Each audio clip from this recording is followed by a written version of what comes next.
Hey guys, tonight we're gently marching into the surprisingly serene, and sometimes hilariously frustrating, world of Napoleonic military communication. Specifically, we're looking at the era just before and during the rise of the Semaphore telegraph, a system of giant wooden arms waving messages across the French countryside. Imagine, if you will, you're a highly strung general, desperate for news from the front, or perhaps from Paris. You're not doom scrolling on your phone. You're staring at a distant hilltop, hoping some bloke miles away correctly wiggles a set of oversized wooden planks. It's communication, yes, but with all the speed and reliability of a particularly unenthusiastic carrier pigeon. Having a very bad day. Honestly, the sheer, mind-numbing waiting involved in getting a simple yes or no across a few hundred miles would probably break most of us modern folk. You think your Wi-Fi dropping out is bad? Try waiting 3 weeks for a dispatch rider who might have been eaten by wolves, or worse, decided to open a charming little bakery in a village halfway to your position. The boredom alone was a weapon of mass destruction. So, before you get comfortable, take a moment to like the video and subscribe, but only if you genuinely enjoy what I do here. I'd also love to know where you're tuning in from and what time it is in your corner of the world. Drop a comment below. It's always fascinating to see our sleepy little battalion assembling from across the globe. Now, dim the lights, maybe turn on a fan for that soft background hum, and let's ease into tonight's surprisingly calm campaign together. You find yourself in a somewhat stuffy campaign tent, the air thick with the scent of treated canvas, old paper maps that smell faintly of beeswax and ink, and perhaps the lingering, not entirely unpleasant, aroma of yesterday's surprisingly passable stew. Outside, the familiar sounds of an army at rest drift in the distance. Muffled laughter of soldiers off duty, the rhythmic clang of a farrier's hammer against an anvil, the steady, almost meditative thud of an axe splitting firewood for the evening. But inside your command tent, there's a particular kind of pregnant silence. It's the silence of intense, hopeful, and slightly desperate waiting. You're waiting for news, not an email pinging into your inbox, not a text message vibrating on a table, not even the crackle of a field radio breaking the quiet. Now, you are waiting for a man on a horse, or, if the distance involved is truly considerable, you're waiting for a series of tired men on a succession of even more tired horses. Before these ingenious Semaphore towers, these strange wooden giants with their articulated arms that we'll soon explore in more detail, the act of sending any message of military significance was an undertaking that demanded almost Herculean patience and accepted a profound, almost casual, level of uncertainty. Try to picture it, your entire strategic understanding, your next critical decision, hinges entirely on a single piece of folded paper, perhaps sealed with wax bearing an important crest, nestled deep within the worn leather saddlebag of a lone rider. This rider is, at this very moment, navigating roads that might be little more than muddy tracks, potentially through territory swarming with enemy patrols or opportunistic bandits, and always, at the complete mercy of the unpredictable elements, be it blistering sun, driving rain, or sudden, disorienting fog. You might have dispatched your carefully considered orders a week ago, perhaps even a full fortnight, to a divisional commander stationed a mere 100 miles away. In that intervening time, entire political landscapes back in the capital could have shifted like desert sands. Your adversary, The enemy general you are trying to outwit could have moved his entire force, received substantial reinforcements, or simply vanished into the countryside like morning mist dissolving under the sun. You are, in essence, operating within a fog of war that is composed less of gunpowder smoke and battlefield chaos, and more of a profound, almost crippling, pervasive lack of timely, actionable information. It's remarkably easy for us, cocooned in our hyper-connected 21st century existence, to envision Napoleon or Wellington or any of the great captains of that age as these nearly omniscient figures, moving their armies across the map of Europe with the decisive precision of a grandmaster playing chess. The truth, however, was far more granular and agonizingly slow, so incredibly, frustratingly slow. A dispatch rider, even a highly skilled and motivated one, mounted on a relatively fresh and sturdy horse, might, if the roads were exceptionally good and his luck held out, cover 50, perhaps 60 miles in a single day. But horses, noble creatures though they are, inevitably tire.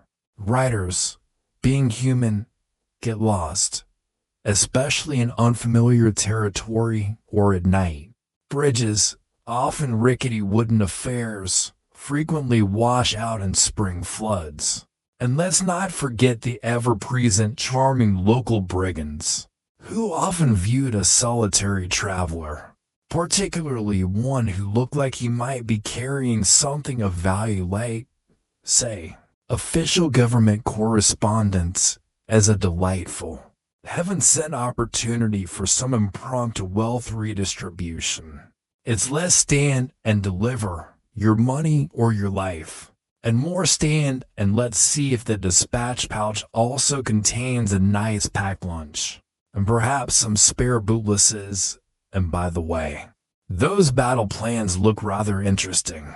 The entire system of pre-Semaphore communication relied precariously on a fragile, often overstretched chain of horseflesh, human endurance, unwavering loyalty, and sheer, dumb good fortune. Think for a moment about the underlying logistics, the unglamorous backbone of it all. You need a network of post houses, strategically placed relay stations where an incoming rider could, theoretically, swap his exhausted, lathered steed for a fresh one. These establishments, however, weren't always the pristine, well-managed operations one might hope for. You, as the desperate messenger, might find yourself galloping into a muddy, dunk-strewn yard, fervently hoping the local ostler isn't too deeply into his cups to locate a horse that isn't already lame, blind in one eye, or clearly on its last legs.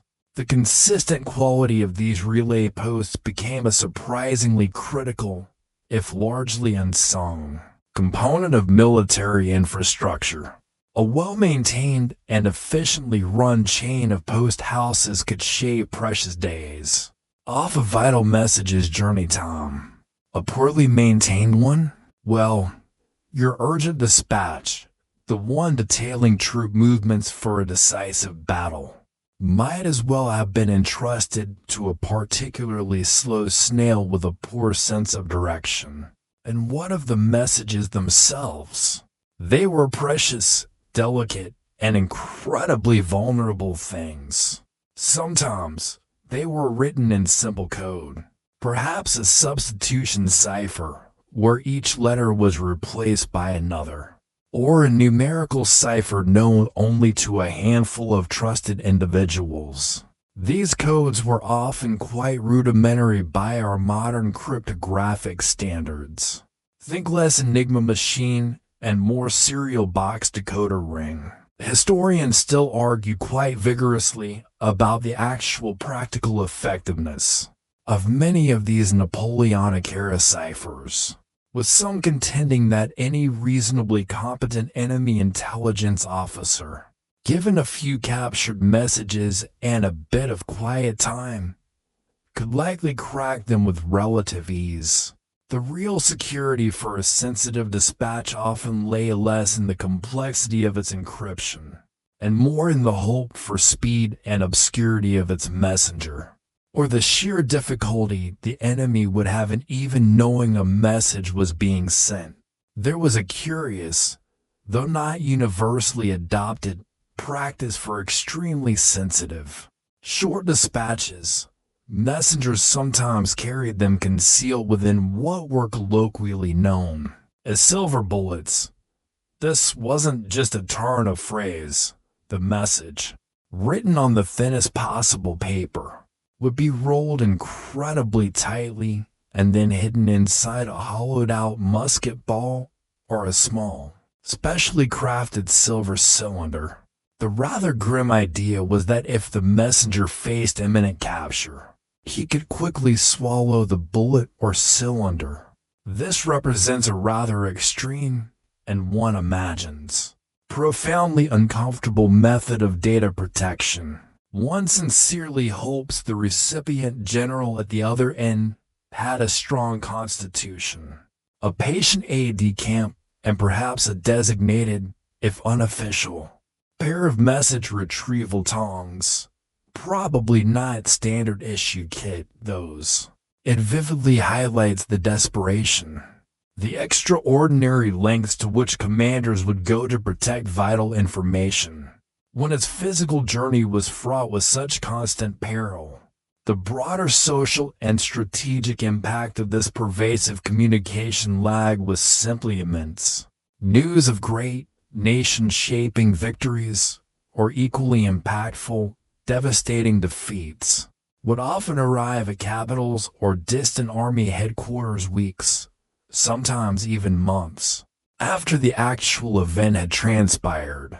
A classic example, though admittedly from a slightly different conflict, the War of 1812, which overlapped with the later Napoleonic period, is the famous Battle of New Orleans. It was fought and decisively won by Andrew Jackson's American forces on January 8, 1815, a full 2 weeks after the Treaty of Ghent, which officially ended the war between Britain and the United States, had been signed in Europe on Christmas Eve, 1814.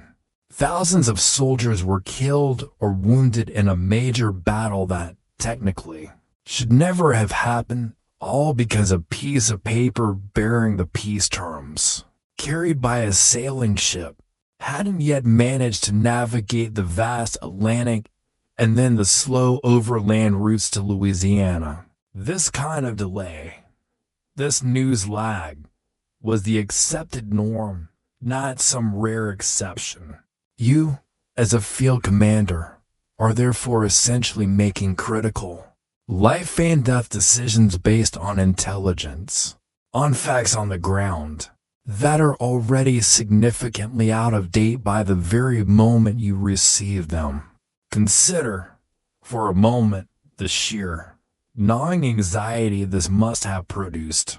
You've dispatched your orders, perhaps for a complex flanking maneuver or a desperate defense. Now what? You wait. You pace the confines of your tent.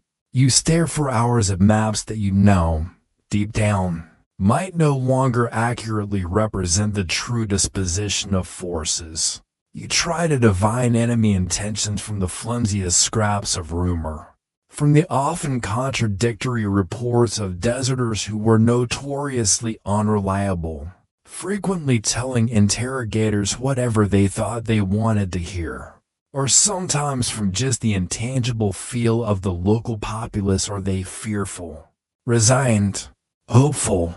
It's an intense mental chess game, played out in excruciating slow motion.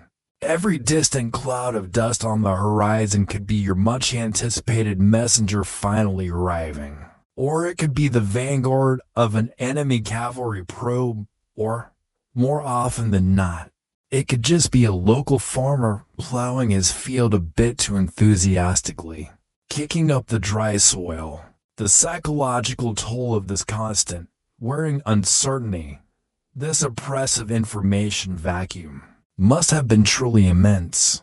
You develop an incredibly keen ear for the distant sound of galloping hooves, a hawk's eye for any unusual movement on the skyline. And when that messenger, that harbinger of news, finally did arrive, try to picture the scene. A figure caked in mud and dust, slumped in the saddle, sometimes barely able to dismount, swaying with exhaustion as he hands over a crumpled, sweat-stained, possibly damp dispatch. The entire headquarters, from the most junior aide to the commanding general himself, would fall utterly silent. The wax seal, if there was one, would be broken with trembling fingers. The precious message unfolded with bated breath. The fate of thousands of men, perhaps the entire course of a campaign, hanging precariously on those few scrawled lines of ink. It's a universe away from the instant gratification of a satellite phone call or a real-time drone feed. You wouldn't just refresh your digital inbox for updates. You'd probably have to refresh the actual messenger with a stiff shot of brandy and a substantial chunk of bread and cheese before he could even articulate coherently where he'd been for the last 10 arduous days. This, then, was the operational world before those tall wooden arms began their silent, rhythmic, and strangely hypnotic dance across the hilltops of France and beyond. It was a world defined by agonizing, soul-destroying weights, by a profound and often misplaced reliance on individual human courage and animal endurance, and by critical decisions frequently made in a perpetual twilight of incomplete and outdated information. It was a communication system straining visibly at its seams, proving itself wholly inadequate for the unprecedented scale, speed, and complexity of the wars that Napoleon Bonaparte was unleashing upon the European continent. The pressing, undeniable need for something better, something faster, something anything was becoming desperately, glaringly apparent to strategists and politicians alike.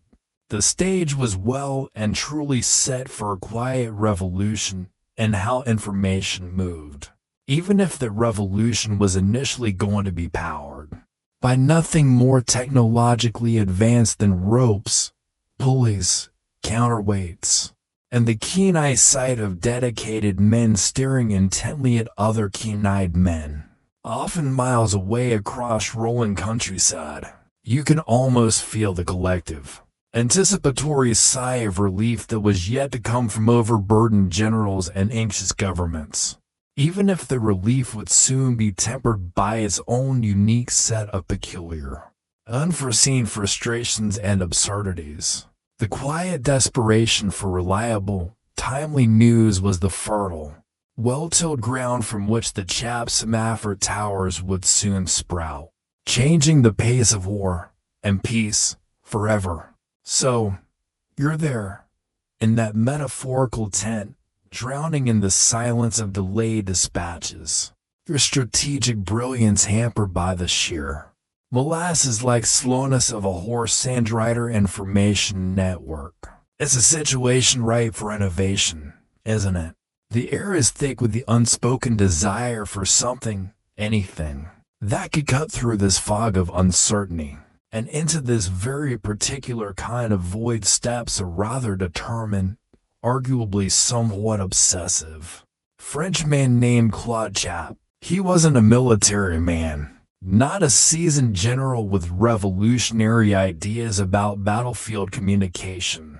No, Claude was, by training and initial inclination, a man of the cloth, an abbé, though the French Revolution would soon put a rather decisive end to that particular career path for him and many others. But he was also, crucially, a man with a persistent, almost stubbornly held vision The idea of sending complex messages, not just simple prearranged signals, across vast distances, using only the power of sight. You can picture him, can't you? Perhaps in a slightly dusty study, or later, when church properties were being reappropriated in a borrowed workshop, surrounded by curious mechanical bits and bobs, sketches of strange contraptions, and probably a fair few discarded prototypes that didn't quite make the cut. His dream wasn't just about one signal meaning enemies sighted and another meaning all clear. He envisioned a system capable of transmitting actual sentences, detailed reports, complex instructions, a true telegraph, albeit one that relied on articulated arms silhouetted against the sky, rather than electrical impulses humming down a wire. Claude, along with his equally inventive and supportive brothers Ignace, Pierre-François, René, and Abraham, had been tinkering with various methods of long-distance visual communication for years. Even before the revolution fully erupted, their initial experiments, born perhaps out of a desire to communicate between their distant family homes or boarding schools, were quite ingenious, if a little Rube Goldberg-esque. One early system, for example, reportedly involved synchronized pendulums and coded numbers, which sounds delightfully complicated and prone to spectacular failure. If one of an operator's pendulums decided to swing with a bit too much elan or, conversely, felt a bit sluggish that morning, imagine trying to get the pendulums, separated by miles, to swing in perfect, message-conveying harmony. It's a recipe for comedic misunderstanding. Did he mean attack at dawn or past the Dijon? This wasn't some fleeting fancy for Claude. It was a genuine, deeply ingrained preoccupation he faced, as you might expect for someone proposing such a radical and, let's be honest, slightly bonkers-sounding idea to the powers that be of the ancient regime. A considerable amount of skepticism, official indifference, and outright rejection. You can almost hear the polite, slightly condescending dismissals from bewigged officials, skywriting, "Monsieur Chap, with wooden arms? How quaint! Don't call us. We'll call you. Or rather, we'll send a man on a horse," which, as we all know, is perfectly adequate, if a little slow. Now, if you'll excuse me, I have some very important snuff to attend to. It's a classic inventor's struggle, trying to convince a world comfortable with the familiar to embrace the radically new. However, the tumultuous winds of the French Revolution, which swept away so much of the old order, also, rather unexpectedly, blew open a window of opportunity for Chap and his tachograph, meaning fast rider, his preferred early name for the device. The new revolutionary government, beset by enemies both foreign and domestic, suddenly found itself in desperate, almost existential need of rapid and reliable communication across the vast and often rebellious territories of France. The old system of dispatch riders, already straining under the demands of 18th century warfare, was proving utterly inadequate for the life and death urgency of a nation, fighting for its very survival.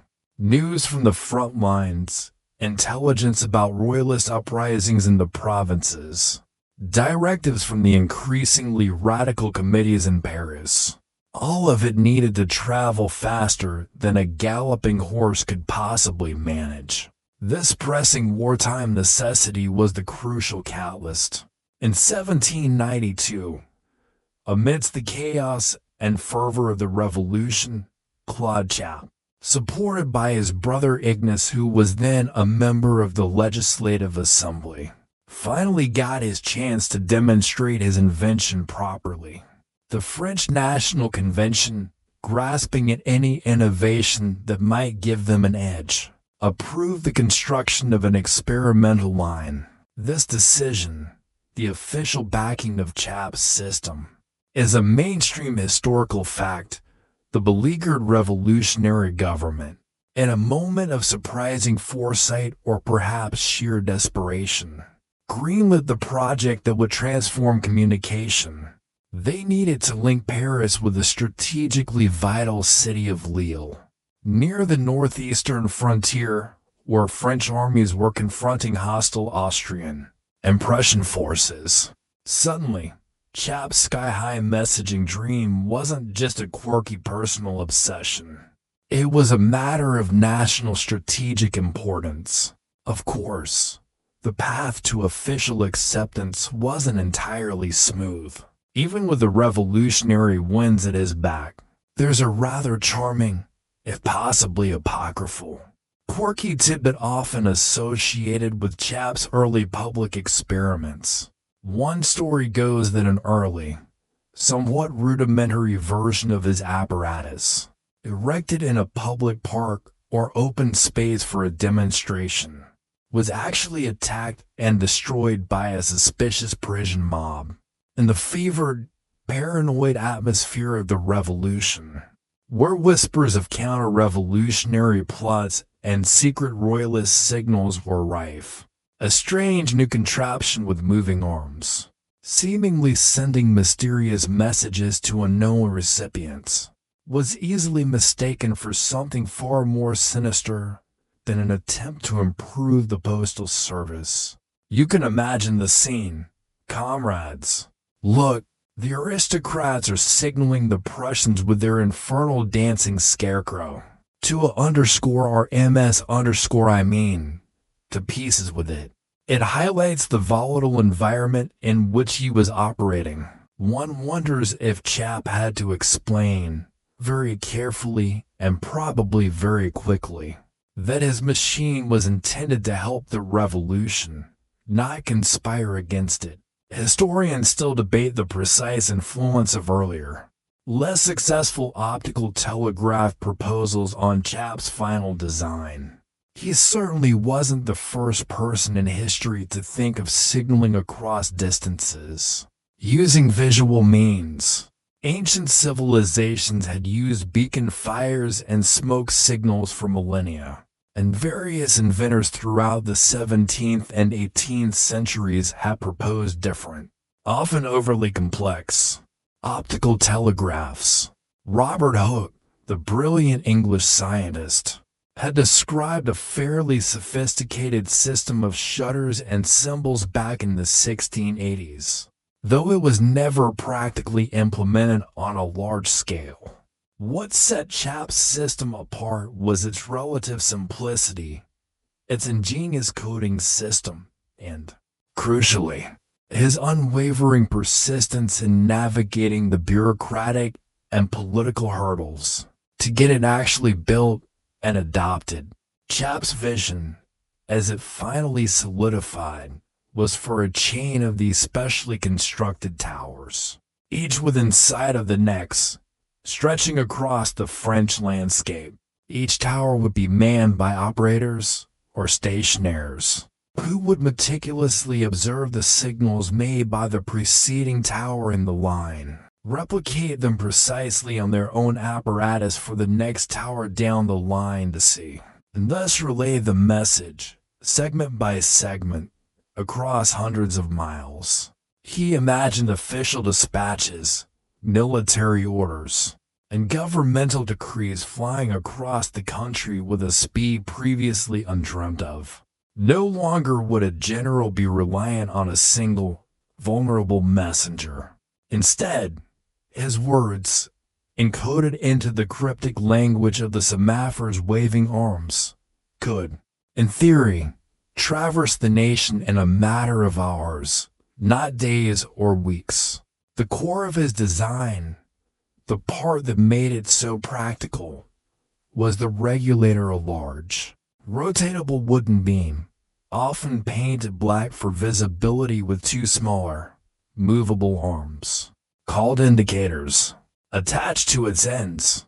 Each arm could be set to one of 7 different angular positions, and the main regulator beam itself could also be positioned horizontally or vertically. This combination of positions allowed for a surprisingly large number of distinct symbols, 196. In fact, according to most accounts, though many were reserved for operational signals or error correction, this was far more sophisticated than a simple yes, no binary system. It was a true alphabet capable of spelling out words, numbers, and even prearranged coded phrases for speed and secrecy. One can imagine a tired operator after a long shift of meticulously copying arm positions, dreaming of those very arms chasing him through a field. No, not position for the 6 again. Anything but for the 6. You have to admire the sheer doggedness. For years, this idea of silent, aerial conversation had lived primarily in Claude Chap's mind, a detailed blueprint only he and his close circle could fully appreciate. He must have spent countless hours refining the mechanics, wrestling with the mathematics of the code, and perhaps most frustratingly, trying to articulate the profound potential of his invention to people who likely thought him a harmless eccentric at best. But now, with the revolutionary government's decree, the vision was on the very cusp of becoming tangible reality. The dream of sky-high messaging, nurtured through years of quiet persistence, was about to stretch its wooden limbs and begin its slow, methodical, and ultimately transformative conversation across the skies of France. The era of the frantic, mud-spattered dispatch rider wasn't over yet, not by a long shot. But its unchallenged reign was about to face its first serious, skyborne competitor. The quiet clicking and creaking of Chap's prototypes were about to be amplified into a national network of silent, watchful giants. Alright, so Claude Chap has the green light, the revolutionary government's blessing, and probably a somewhat tight budget, and a pressing national need breathing down his neck. His vision of silent wooden messengers dancing against the sky is about to meet the messy, muddy, decidedly unvisionary reality of large-scale construction. You can imagine the slight shift in Claude's demeanor, perhaps from the excited inventor showcasing his intricate models, to a slightly more harried project manager dealing with lumber contracts and grumpy foremen. The leap from a brilliant concept to a functional, miles-long network of physical towers is, as anyone who's ever tried to assemble flat-pack furniture knows, often fraught with unforeseen complications and a distinct lack of celestial choirs. Heralding your genius, the first crucial step before a single splinter is generated is figuring out exactly where to put these things. The entire principle of the Semaphore relies on line-of-sight communication. Each tower must be able to clearly see the preceding tower in the chain and the subsequent one. This sounds simple enough on a neatly drawn map, but the rolling, tree-covered, sometimes stubbornly opaque landscape of late 18th century France presents a rather different challenge on the ground. So, out you go, metaphorically speaking, perhaps accompanying one of Chap's brothers or a designated surveyor. You're climbing hills, squinting through spyglasses themselves marvels of optical technology, but still reliant on clear weather and trying to pick out the optimal spot. It's not just about height, it's about the view. You need a location that offers an unobstructed vista to the next designated high point, which might be 5, 10, maybe even 15 miles away depending on the terrain and the prevailing atmospheric clarity. Imagine the process, clambering up a windswept ridge, the air tasting cleaner, colder, the wind whipping at your coat. You pull out the precious spyglass, adjust the focus, and skim the hazy horizon. Is that modesty, the shell, or just a particularly ambitious cloud? No. Wait, further east. Ah, yes, there's the little knoll the planning committee tentatively marked on the map. Can you really see it clearly enough? Will the summer haze obscure it? What about that suspiciously dense patch of forest halfway between? Will those trees grow taller in the next decade and block the view? And let's not forget the small matter of land ownership. You might find the perfect spot, offering a panoramic view worthy of a landscape painter, only to discover it's smack dab in the middle of some local farmer's prize turnip field, or worse, on land belonging to a recently dispossessed, and therefore potentially uncooperative, aristocrat. Cue awkward negotiations, appeals to revolutionary fervor, or perhaps just the quiet application of strategically placed francs. The selection of each site was a careful calculation involving topography, atmospheric conditions, property rights, and probably a healthy dose of hopeful guesswork. Once the sites are chosen, the real grunt work begins, building the towers themselves. We're talking about scores, eventually hundreds, of these structures, stretching like wooden soldiers across the countryside. And what are they made of? Primarily, good old-fashioned wood. Lots and lots of wood. Think timber beams, thick planks, sturdy supports. This requires a colossal amount of lumber, felled, seasoned hopefully, and transported to often remote, inaccessible hilltops. Picture teams of oxen, straining against their yokes, dragging heavy carts laden with beams up steep, muddy tracks. Picture gangs of laborers, smelling faintly of sweat and pine resin, using levers, ropes, and sheer muscle power to haul the materials the final, often steepest, part of the way. It's slow, back-breaking work, far removed from the sophisticated elegance of the communication system itself. You wouldn't just click order timber on some revolutionary precursor to Amazon Prime. You'd be dealing with local timber merchants, haggling over prices, worrying about dry rot, and hoping the promised delivery actually materializes before winter sets in. The towers themselves weren't usually massive fortifications, but they needed to be sturdy enough to withstand wind, rain, and the stresses of the moving Semaphore apparatus mounted on top. Typically, they involved a solid stone or brick foundation dug into the hilltop soil, providing a stable base.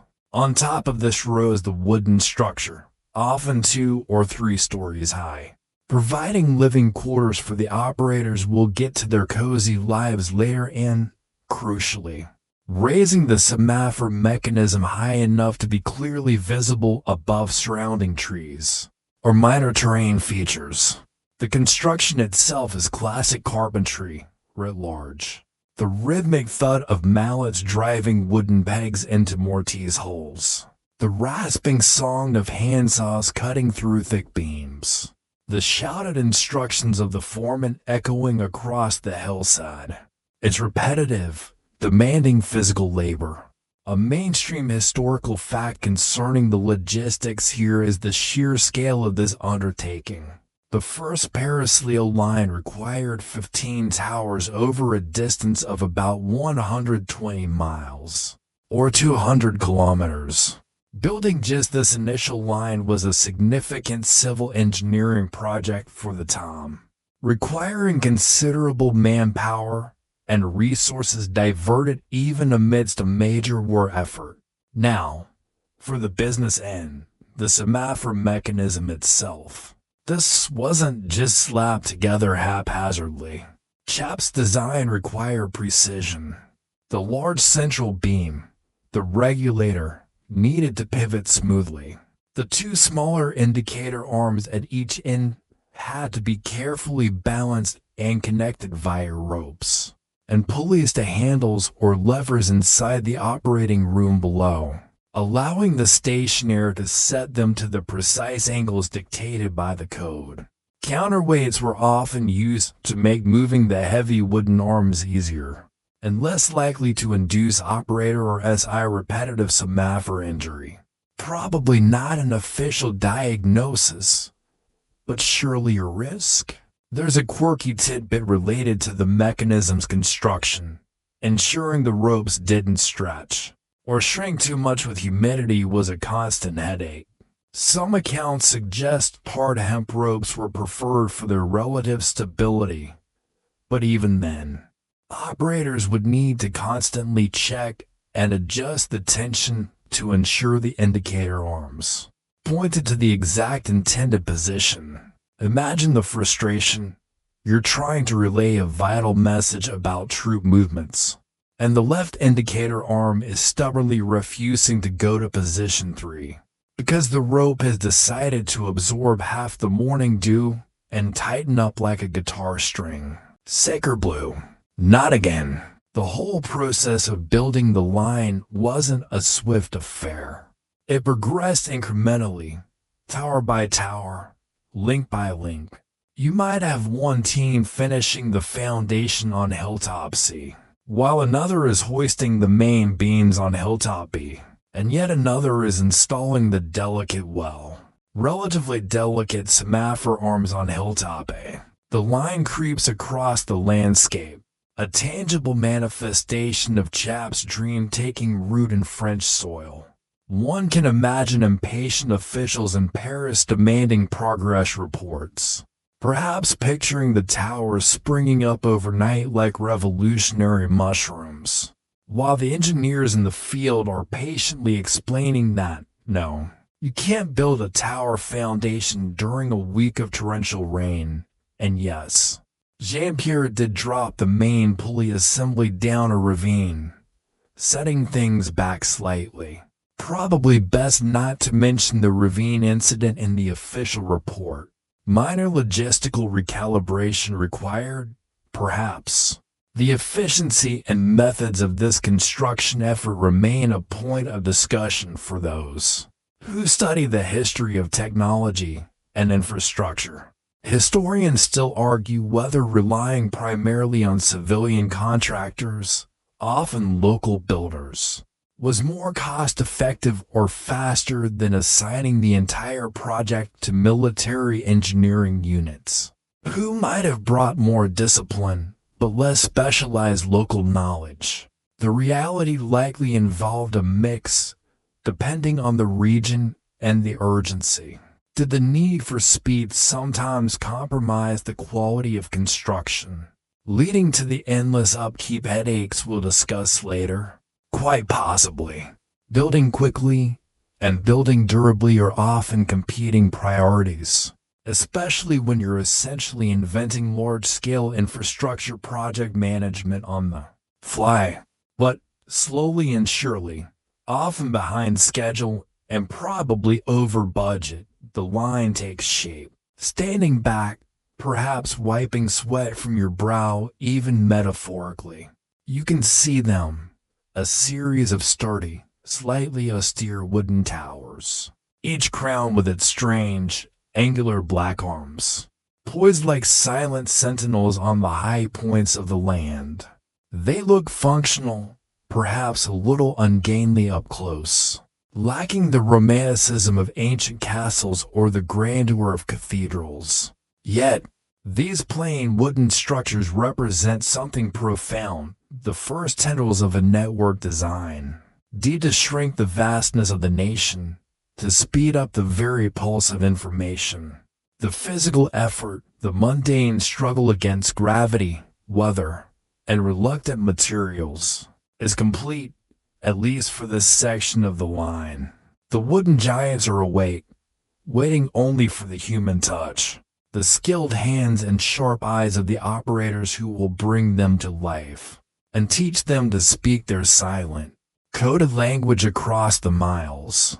The stage is set for the daily routine, the quiet vigils, and the inevitable operational quirks of life inside a Semaphore tower.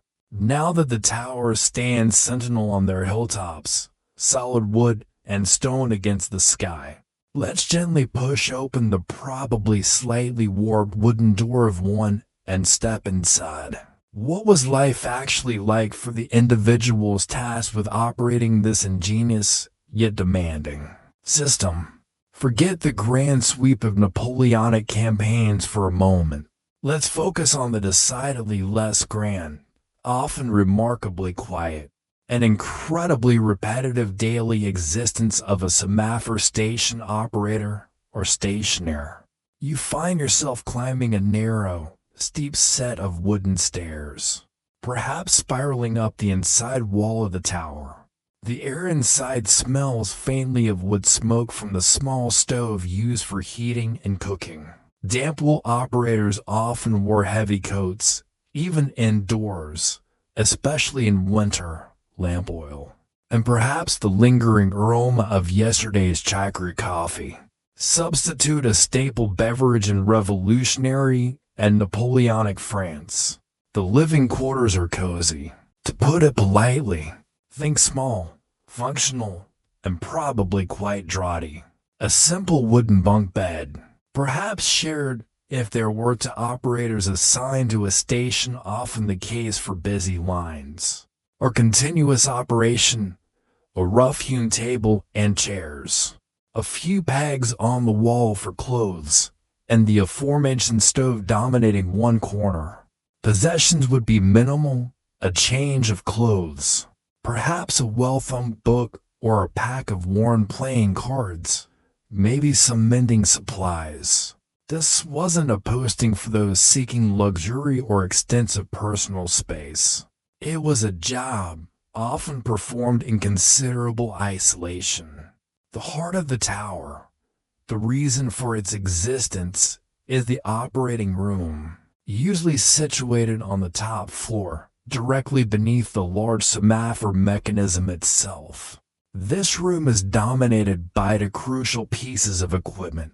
First, the control mechanism for the Semaphore arms above a set of levers, cranks, or handles connected by ropes and pulleys to the regulator and indicators on the roof. Operating these required a certain amount of physical effort, especially in windy conditions when the arms might resist movement. Second, and equally vital, is the telescope. Not just any old spyglass, but a high-quality, fixed-position telescope, precisely aimed at the next tower down the line.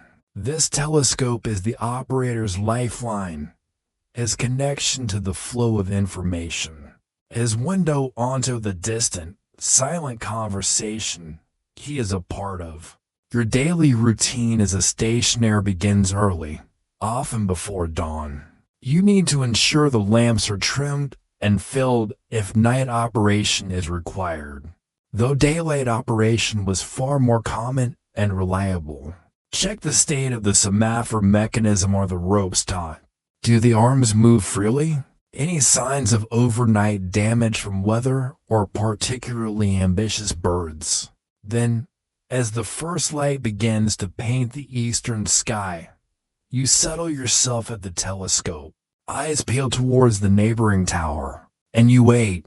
The waiting is a significant part of the job, not the frantic, anxious waiting of the general in his tent, but a more patient, watchful, almost meditative waiting.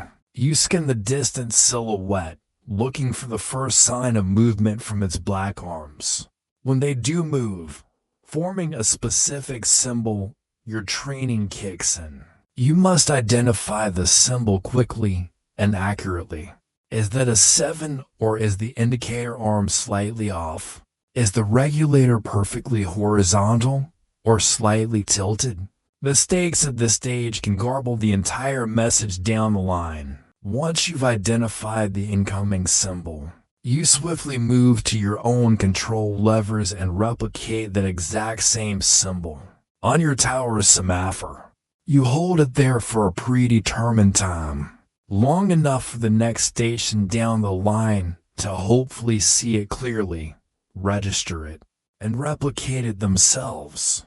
Then, you return your arms to a neutral or closed position and immediately swing your telescope back to the first tower, waiting for the next symbol in the sequence. This cycle: observe, identify, replicate, wait is the core rhythm of your working day. It's repeated over and over again, symbol by symbol, message by message. A single dispatch could consist of dozens, even hundreds, of discrete symbols, each requiring your complete attention and precision. It's mentally taxing work, demanding sustained concentration. Let your focus drift for a moment, perhaps distracted by a hawk circling overhead or the rumbling of your own stomach anticipating lunch, and you could miss a symbol entirely, or worse, misinterpret it, introducing an error that might ripple down the line with potentially serious consequences. Imagine misreading a single digit in a troop deployment order, sending 1,000 soldiers to the wrong village instead of 10,000. Oof, that's not a mistake your commanding officer, or Napoleon himself, would likely view with gentle understanding. Operator Du Bois seems to have confused reinforcements with repel-mes. Quell surprise probably wouldn't end well for Du Bois. The official operational protocols, a key aspect of the system's logistics, dictated precise timings for holding signals and standardized procedures for acknowledging receipt or indicating errors. There were specific symbols reserved for things like message begins, message ends, error detected, wait, or increase speed, decrease speed. Learning this operational language, alongside the main codebook for letters and numbers, was essential. There's a quirky superstition or practice sometimes mentioned in accounts of stationary life. Some operators apparently develop little good luck rituals before starting a transmission, perhaps tapping the telescope a certain way or adjusting their stool just so, hoping to ward off errors or atmospheric interference. Given the pressure and the isolation, it's hardly surprising that small personal habits and beliefs might take root in the quiet confines of the tower. The isolation could be profound. While some towers were located near villages or towns, many were deliberately sited on remote hilltops, miles from the nearest settlement. Your only regular human contact might be with your fellow operator if you had one, or the occasional visit from an inspector checking the equipment and code books, or perhaps a local farmer delivering basic supplies like firewood or flour. This isolation undoubtedly shaped the character of the job and the people who did it. It required a certain temperament, self-reliant, patient, meticulous, and comfortable with long periods of solitude and routine. It wasn't a boasting for the gregarious social butterfly, think lighthouse keeper, but without the soothing sound of the waves, replaced instead by the creak of wood and the whistle of the wind. Historians sometimes ponder the social background of these stationaries. Were they primarily ex-soldiers, valued for their discipline? Educated men drawn by the novelty and relative security of a government post, or simply locals seeking steady employment? The reality seems to have been a mix, evolving over time. Early on, there was perhaps more emphasis on revolutionary loyalty and basic literacy. Later, as the system expanded under Napoleon, it became a more structured, albeit modestly paid, civil service role. There's ongoing scholarly discussion about the level of technical skill required versus the emphasis placed on reliability and political conformity, especially during the more paranoid phases of the revolution and the empire? Was it more important that you could flawlessly transmit coded messages, or that you weren't secretly using the Semaphore to send encouraging notes to exiled royalists? Ideally, you needed to be good at both, competent and loyal. Life wasn't entirely without its small comforts or diversions. During lulls in transmission, or if stationed with a partner, operators might engage in mending clothes, reading, perhaps carving small wooden objects, or playing quiet games of cards or checkers. Some might have kept small gardens near the tower base if the location permitted, supplementing their meager rations with fresh vegetables. And of course, there was the view. On clear days, the panoramic vista from the top of a Semaphore tower could be truly spectacular, offering a bird's-eye perspective on the surrounding countryside that few others would ever experience. You would become intimately familiar with the subtle changes in the landscape through the seasons, the patterns of weather moving across the hills, the distant spirals of smoke from village chimneys.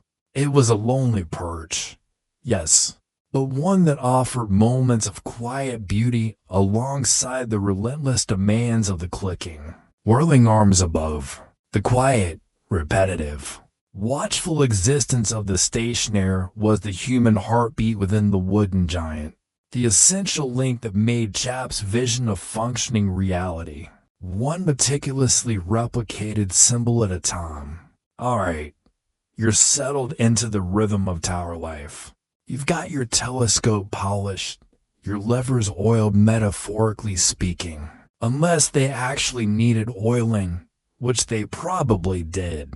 And you're ready to participate in this grand, silent conversation across the landscape.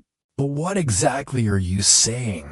How do those specific, slightly strange-looking positions of the regulator and indicator arms translate into meaningful information? Welcome to the surprisingly complex, occasionally baffling, and highly confidential world of the Napoleonic Semaphore codebook. This wasn't just a simple ABC affair. While the system could spell out messages letter by letter, that was incredibly slow and inefficient. Imagine transmitting Napoleon has crossed the Alps one character at a time using maybe 25 or 30 separate Semaphore signals. By the time the message reached Paris, Napoleon might well have crossed back again and be halfway through his lunch. Speed was paramount, especially for military and government dispatches. Therefore, the heart of the Chap system lay in its extensive codebook, a closely guarded document that assigned specific numerical codes, represented by the various Semaphore arm positions to entire words, common phrases, geographical locations, military units, and even frequently needed concepts.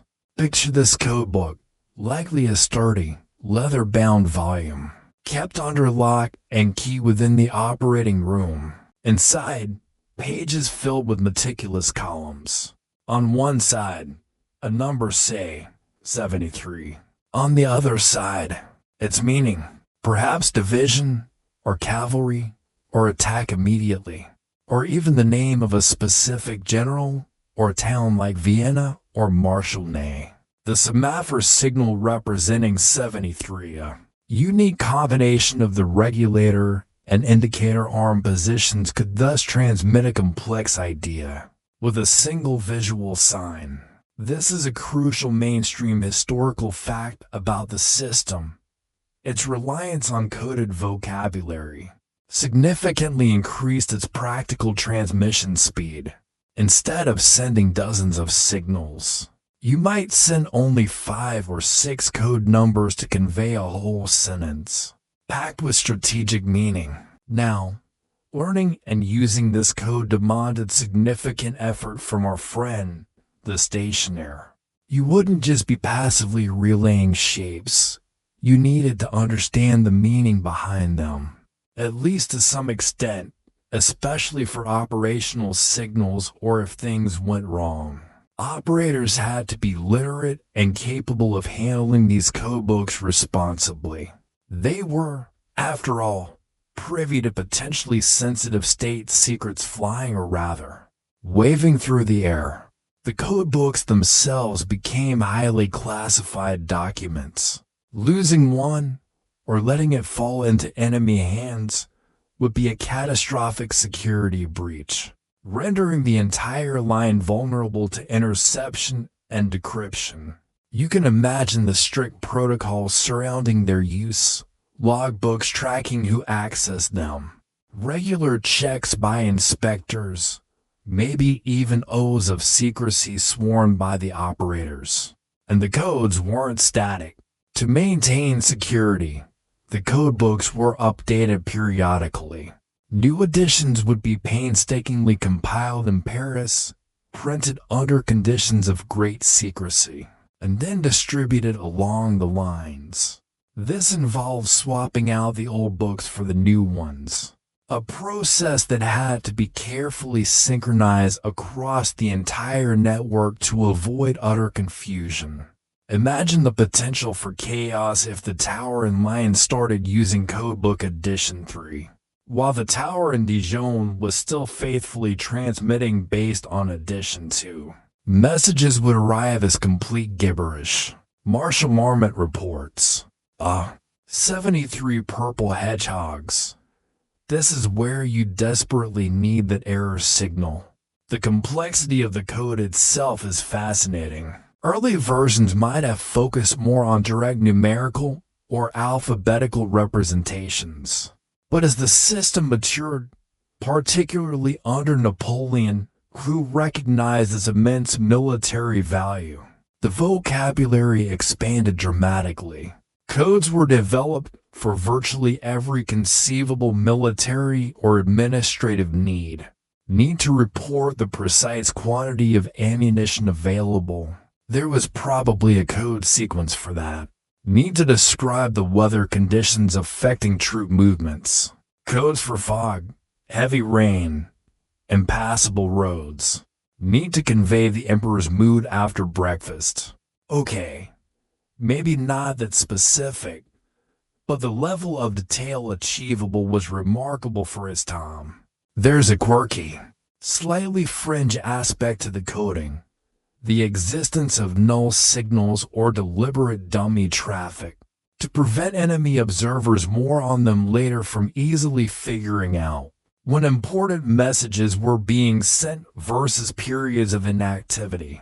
Operators might be instructed to send meaningless or prearranged sequences of signals during quiet times. This kept the line looking busy and made it harder for spies to deduce patterns or identify the start and end of genuine, high-priority dispatches. Imagine spending an hour meticulously transmitting a sequence that translates to absolute nonsense, like the blue fish flies backwards on Tuesdays, just to keep up appearances. It adds another layer of monotonous duty to the operator's day, a kind of coded busy work designed to obscure the real information flow. One wonders if operators ever slipped in their own coded jokes during these null transmissions. Little private Semaphore stand-up routines visible only to their colleague down the line, probably against regulations. But human nature finds a way. Decoding the messages at the receiving end, say at the Ministry of War in Paris, was the final step.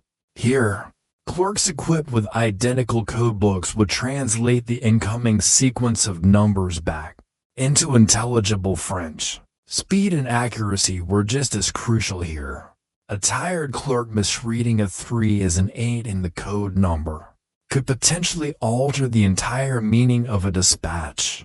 Quality control checks were likely in place, perhaps requiring the clerks to decode sensitive messages independently and compare results. Historians still debate the exact level of cryptographic security the CHAP system truly offered, especially against a determined and well-resourced opponent. While the coded vocabulary provided a significant layer of obscurity, compared to simple alphabetical transmission, the underlying principle was substitution. If an enemy managed to capture a codebook, or even intercept and analyze a large volume of traffic over time, could they eventually break the code? It's certainly plausible, especially for earlier or less frequently changed versions. The French authorities were acutely aware of this vulnerability, hence the stringent security surrounding the codebooks and the periodic updates. The practical difficulty for an enemy, however, lay in intercepting enough traffic accurately in the first place, especially given the distances involved and the speed at which signals could be relayed under ideal conditions. It wasn't like tapping a phone line. You need a direct line of sight and skilled observers. So, the codebook was the essential software to the Semaphore Tower's hardware.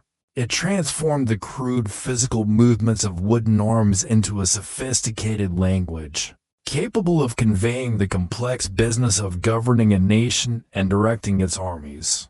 It demanded diligence, secrecy, and a good memory or at least meticulous record-keeping from the operators. The silent signals dancing against the sky weren't random.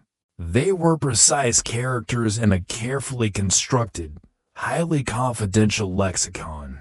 The potential for error, the need for constant vigilance, and the weighty responsibility of handling state secrets were all bound up in that essential, probably slightly dog-eared, volume resting on the table in the small, high room of the Semaphore Tower. Understanding the codebook is key to understanding how this seemingly simple system achieved such remarkable results, shaping the flow of information in a way that felt almost instantaneous to a world accustomed to the slow plod of the horse. So, we have our towers built, our operators trained and hopefully supplied with the correct edition of the codebook, and the system is ready to go live. How does a message actually move along this chain of silent sentinels? Let's trace the journey of a hypothetical, moderately urgent dispatch. Perhaps not Napoleon has fallen off his horse level urgent, but maybe something important like reinforcements requested at Strasbourg. Supply situation becoming critical. It begins, naturally enough, at the source.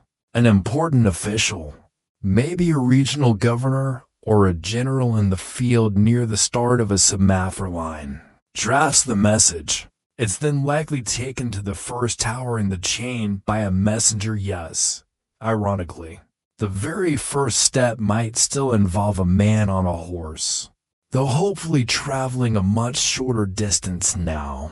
At Tower 1, the message is handed over, possibly after some verification of identity and authority.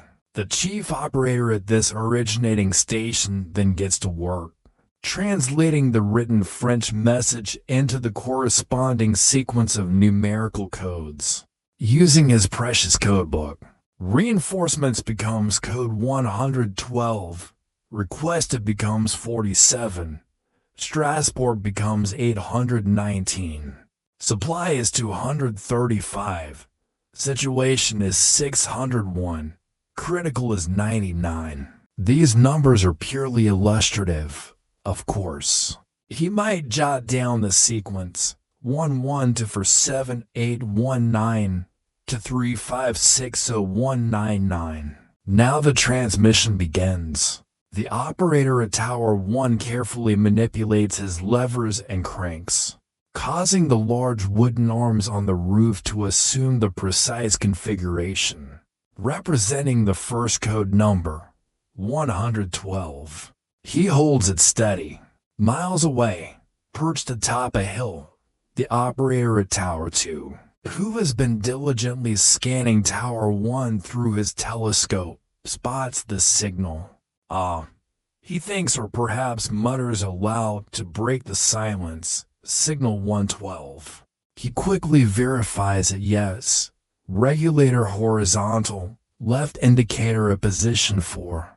Right indicator at position 5 again, making up positions here. Satisfied, he moves to his own set of controls and replicates the exact same 112 signal on his tower. He holds it simultaneously, or perhaps a moment later as per protocol. He might make a small, brief acknowledgement signal back towards Tower 1. Something like rapidly returning his arms to the neutral position and back to 112, or using a specific reserved acknowledgement symbol. This confirms to Tower 1 that the signal has been received and understood, or at least seen clearly. Tower 1 sees the acknowledgement, returns its arms to neutral, and then sets up the next code number in the sequence, 47 requested.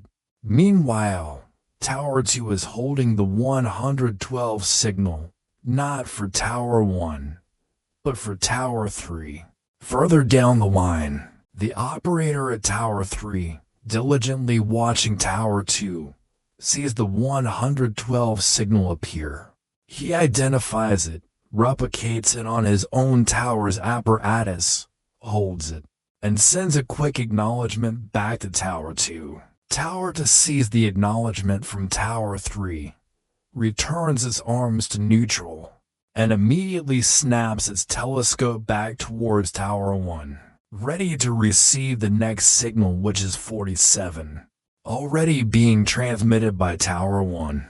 And so it goes, segment by segment, tower by tower. The message 112, 47, 819, to 135, 601, 99 ripples down the line like a silent, angular wave. Each operator acts as a crucial relay point, a human repeater. Their job isn't to understand the content of the message, though they might recognize frequently used codes, but simply to receive each symbol accurately from the upstream tower and transmit it faithfully to the downstream tower. It's a highly disciplined game of visual telephone, played across vast distances. The speed of this relay process was, for the time, astonishing. Under ideal conditions, clear visibility, experienced operators, well-maintained equipment, and a relatively simple message, a single symbol could potentially cross one segment tower to tower. Maybe 10 miles in under a minute. For the entire peristyle line of 15 towers covering about 120 miles. A short message might theoretically traverse the whole distance in as little as 15 to 20 minutes. Compare that to the days it would take a horse-bound messenger. This rapid transmission capability is the core achievement, the mainstream historical impact of the CHAP system. It allowed the central government in Paris, or Napoleon's mobile headquarters, to exert command and control over distances and with a speed that was previously unimaginable. News of a battle outcome could reach the capital the same day. Orders could be dispatched and confirmed within hours. It fundamentally changed the potential tempo of strategic decision-making. However, ideal conditions were often just that, ideal, and not always the reality. The system had inherent bottlenecks and potential failure points. A single inexperienced or inattentive operator in the middle of the line could slow down the entire transmission, forcing upstream towers to hold signals longer or repeat them. If an operator missed a signal entirely, protocols existed for requesting a retransmission using specific error codes. But this obviously introduced delays. There's a quirky operational detail regarding the pacing of transmission. Experienced operators could apparently get into a real rhythm, anticipating the signal slightly, moving their own arms almost simultaneously with the distant tower. However, transmitting the fast could overwhelm the downstream operator, leading to errors. Therefore, special codes existed to regulate the flow signals, essentially meaning speed up or, more likely, slow down, you maniac. I can't keep up. The optimal speed was a delicate balance between urgency and accuracy, often dictated by the least experienced or slowest operator in that particular section of the line. You could only transmit as fast as your weakest link could reliably receive and relay.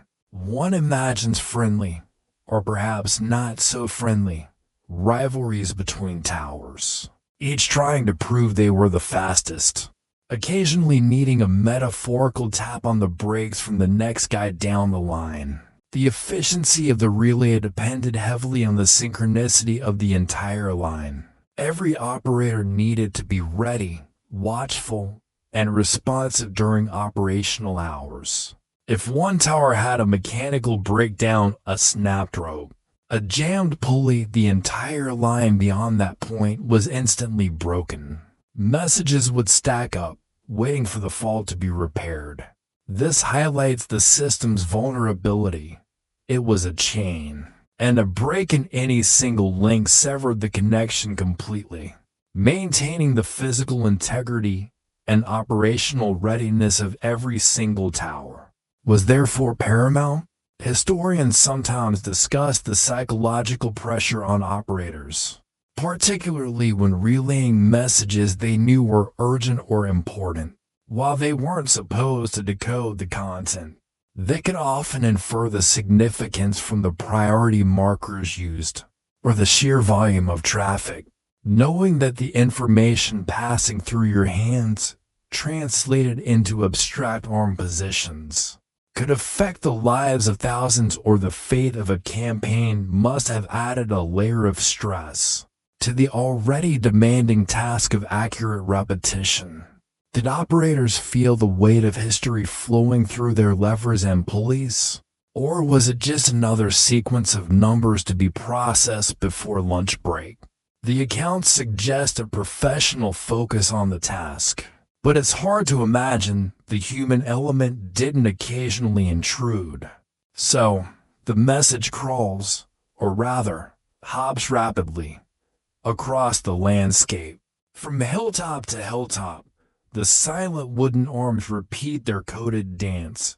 1,020,781,923,560,199. Each replication, each acknowledgement, is a small victory of technology, discipline, and human concentration over distance and time. At the final tower in the designated line, the operator doesn't just replicate the signal. They or a colleague write down the sequence of received code numbers. This written sequence is then rushed perhaps by another short-distance messenger to the ultimate recipient, the general or minister who holds the corresponding codebook. Needed to translate it back into meaningful words. Reinforcements requested at Strasbourg. Supply situation becoming critical. The journey is complete. Information has conquered geography, albeit with a few potential hiccups and a reliance on clear skies and diligent operators. Armwave by painstaking armwave. You've seen how the system works under ideal conditions. Messages hopping merrily from tower to tower under a clear, benevolent sky. But what happens when the heavens decide not to cooperate? What happens when Mother Nature throws a tantrum, cloaking the landscape in thick fog, drenching it in torrential rain, or burying it under a blanket of snow? Suddenly, your marvel of rapid communication, your network of vigilant wooden giants, becomes, well, rather useless. You are staring intently through your precisely aimed telescope, but instead of seeing the familiar silhouette of Tower 4 on the distant ridge, you see gray. just an impenetrable, frustrating, and profoundly uncommunicative wall of gray. This vulnerability to weather was, without a doubt, the Achilles heel of the Semaphore system, and indeed of all optical telegraphs. It's the single most significant operational limitation. A mainstream historical fact acknowledged in every account of the technology. Electricity doesn't care much about fog. But line-of-sight visual communication absolutely depends on, well, sight.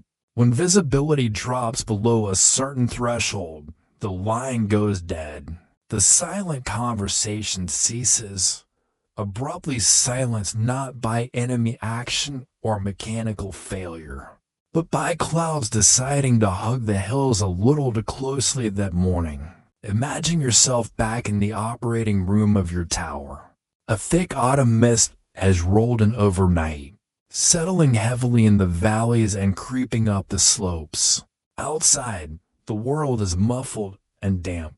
The air smells earthy and cool. You can hear the slow drip of condensation from the eaves of the tower roof.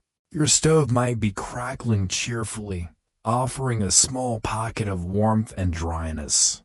But your primary instrument, the telescope pointed towards Tower 5, is currently showing you a detailed, magnified view of absolutely nothing useful.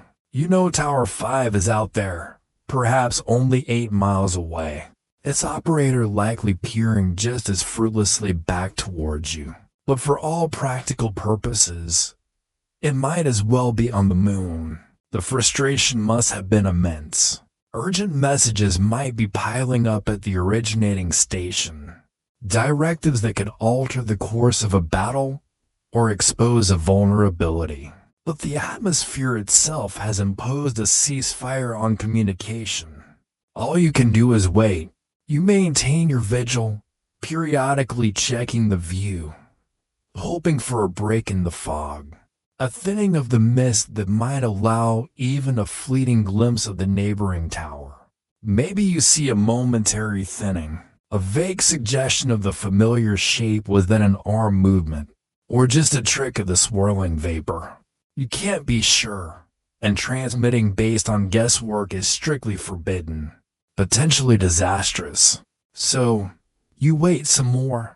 Perhaps making another cup of the chicory coffee substitute, the bitter taste mirroring your own mounting impatience. Rain presented its own set of challenges. While a light shower might not completely obscure visibility over shorter distances, heavy, driving rain certainly could. Sheets of water blurring the telescope lens, distorting the view, making it impossible to discern the precise angles of the distant Semaphore arms.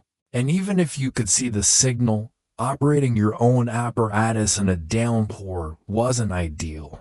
While the operators were sheltered, the mechanism itself, the large wooden arms on the roof, were exposed.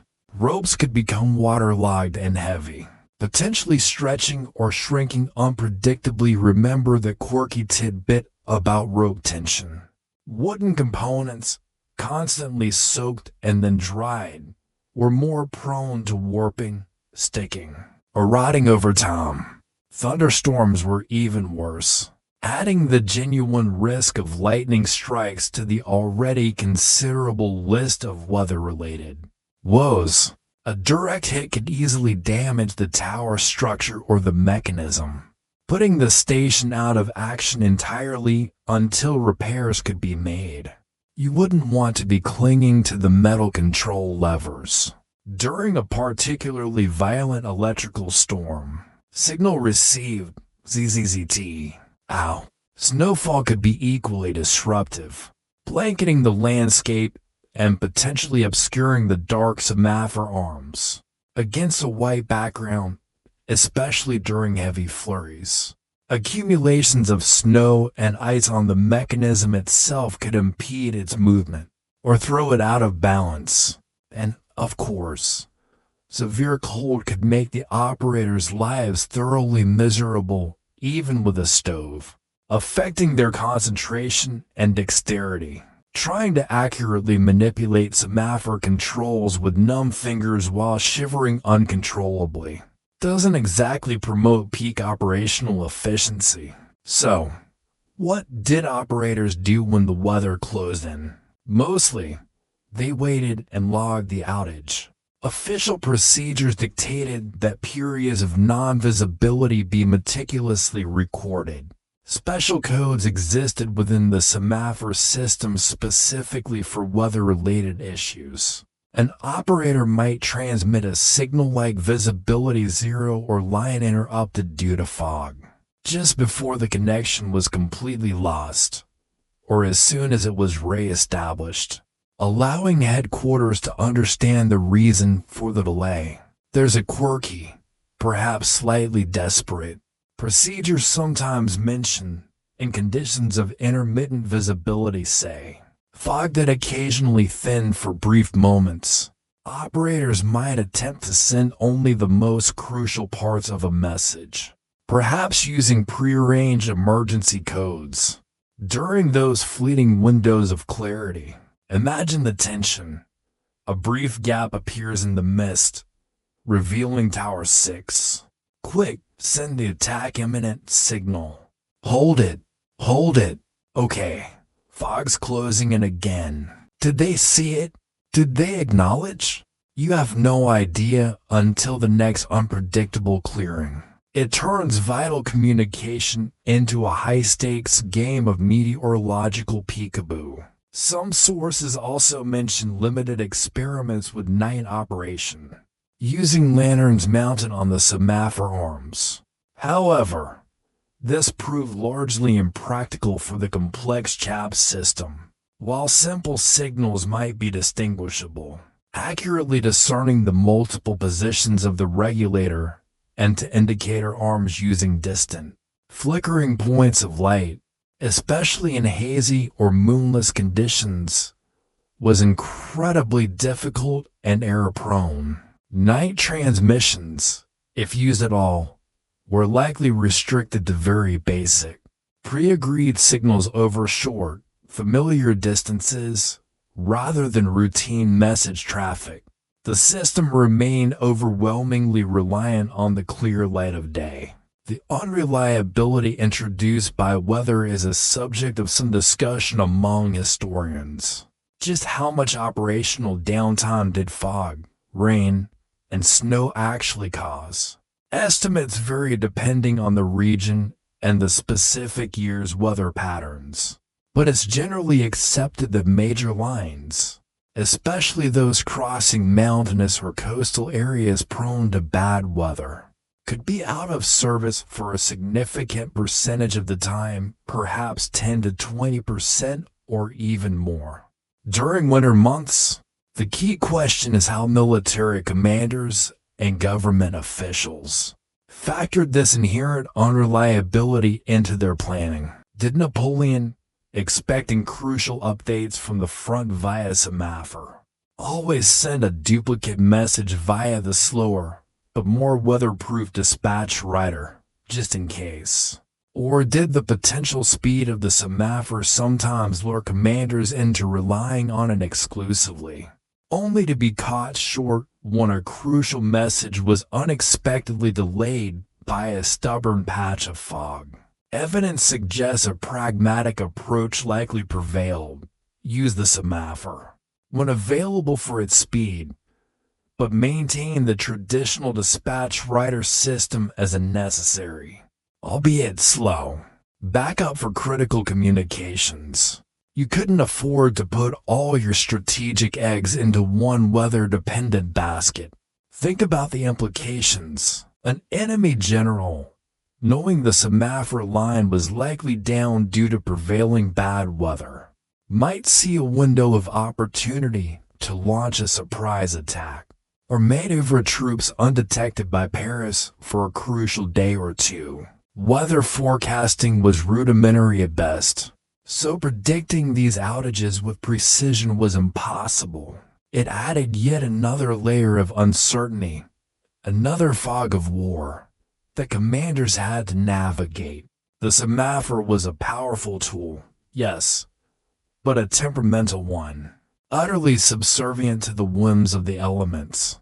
You could have the most brilliant operator, the most advanced codebook, the most urgent message, but if the sky decided to weep or shroud itself in gray, your revolutionary communication network was temporarily reduced to a series of rather expensive, decorative wooden sculptures dotting the landscape.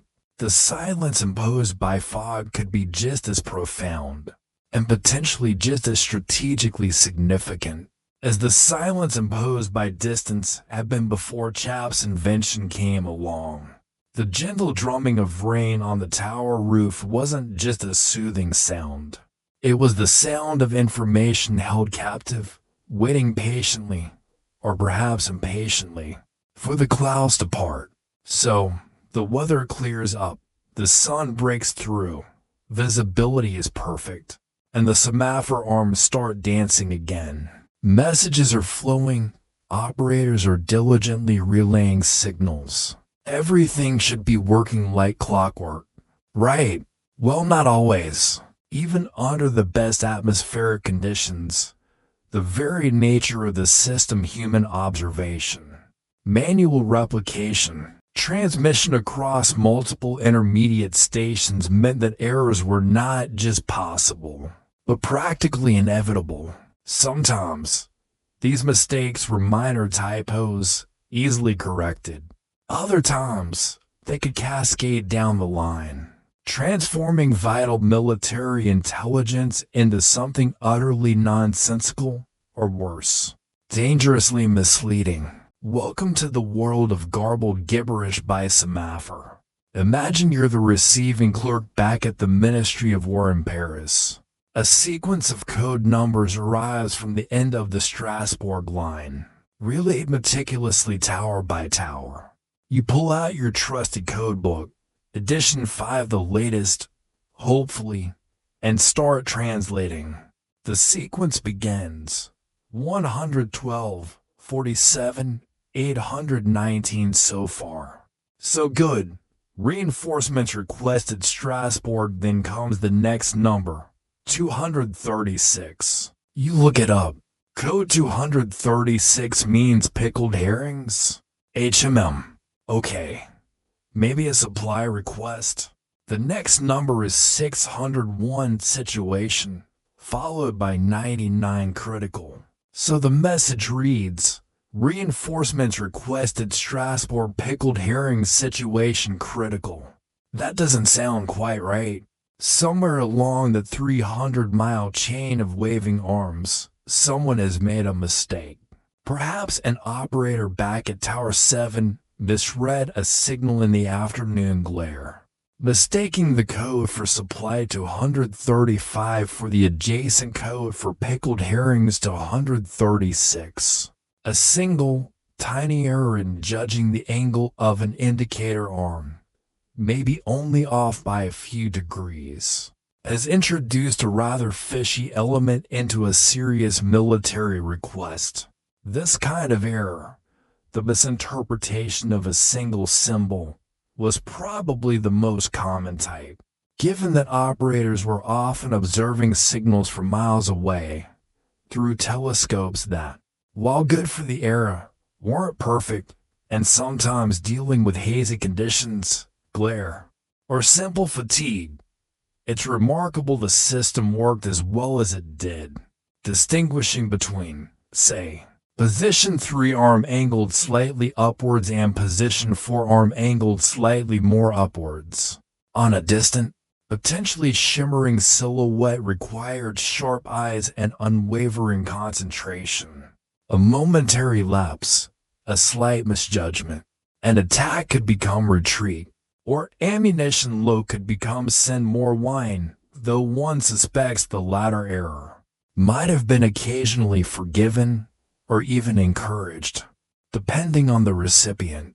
These errors weren't just theoretical possibilities. They are a documented reality of the Semaphore system. This susceptibility to transmission errors is a mainstream historical fact, often highlighted in analyses of its effectiveness. While protocols existed for error detection and correction-specific signals to indicate repeat last symbol or error in transmission, these relied on operators recognizing that an error had occurred.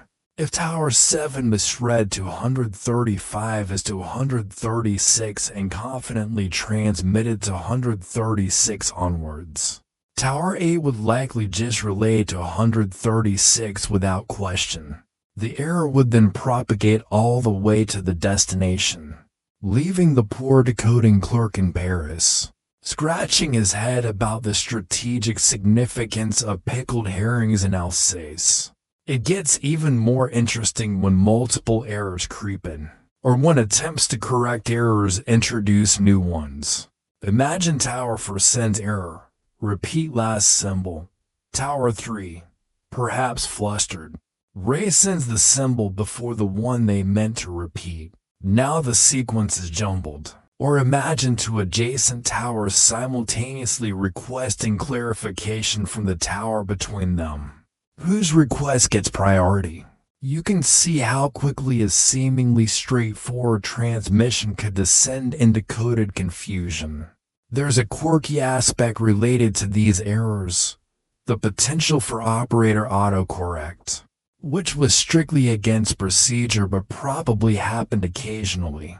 An experienced operator, seeing a sequence of codes that looked nonsensical or highly improbable based on context, enemy advancing with 12 large purple elephants, might be tempted to guess what the intended signal was and transmit that instead.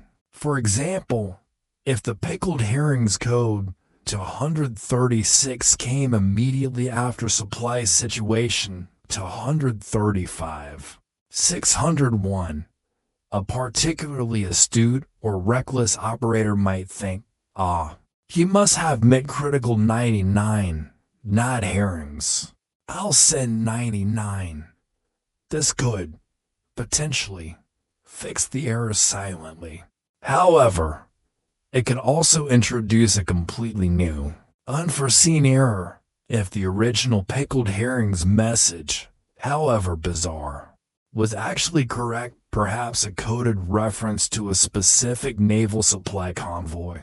Unauthorized editing during transmission was a recipe for disaster, yet the temptation, especially under pressure, must have been there.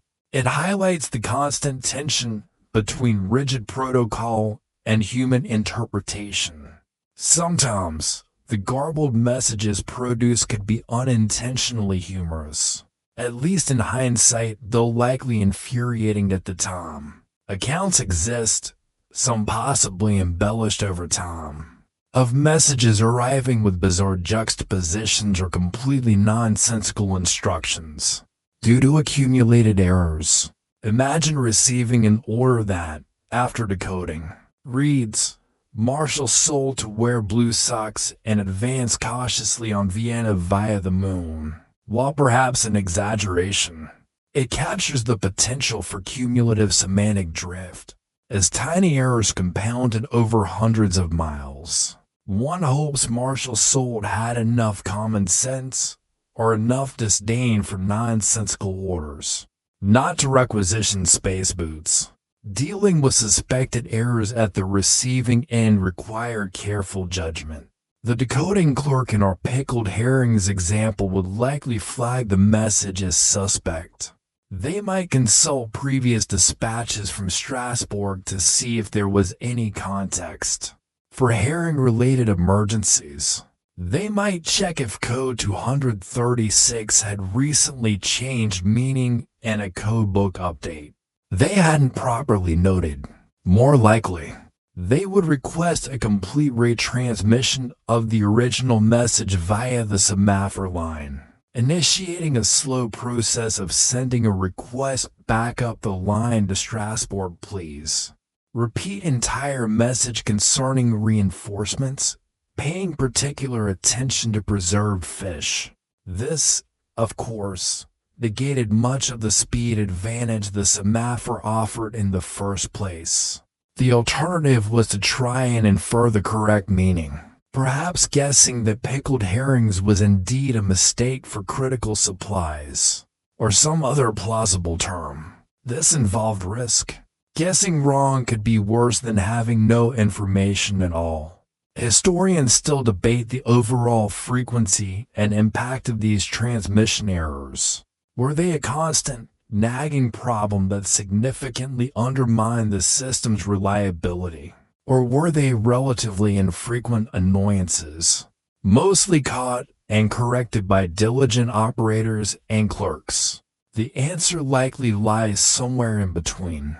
The system clearly worked well enough to be considered a vital strategic asset by Napoleon and successive French governments for decades. Had it been completely unreliable, constantly spewing incomprehensible gibberish, it would have been abandoned much sooner. However, the potential for error was always present, a background static humming beneath the surface of the silent signals. Users of the Semaphore had to accept a certain level of inherent noise in the channel, a possibility that the message received might not be exactly the message sent.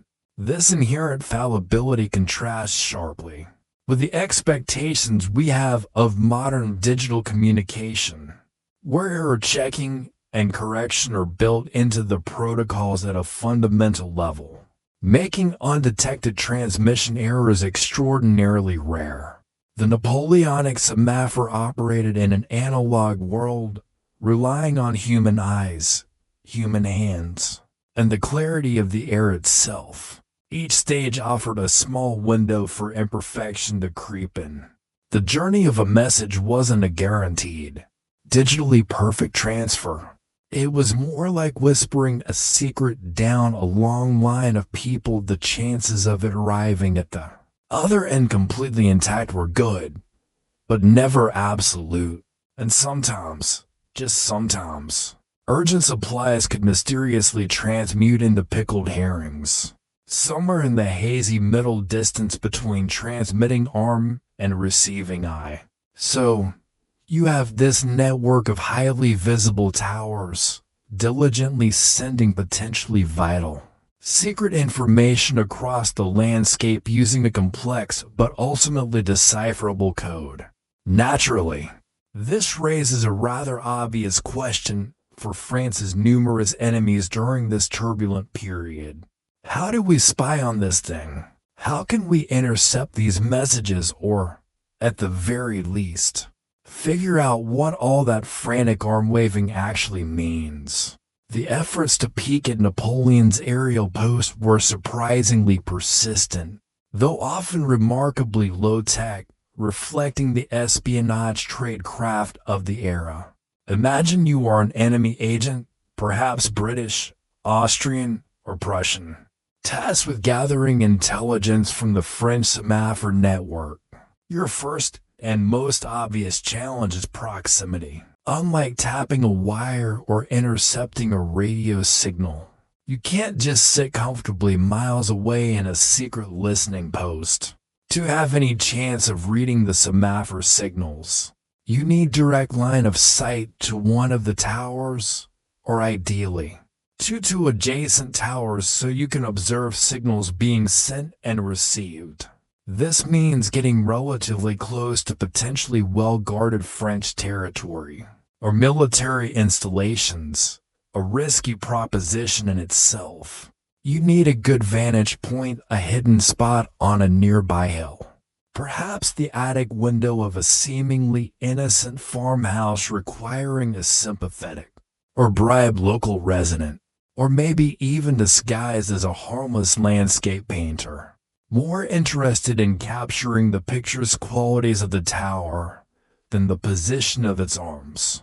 Your primary tool, much like the operator's, is the telescope. You need the best quality spyglass you could acquire, powerful enough to resolve the details of the Semaphore arms from a safe distance, yet portable enough to carry discreetly.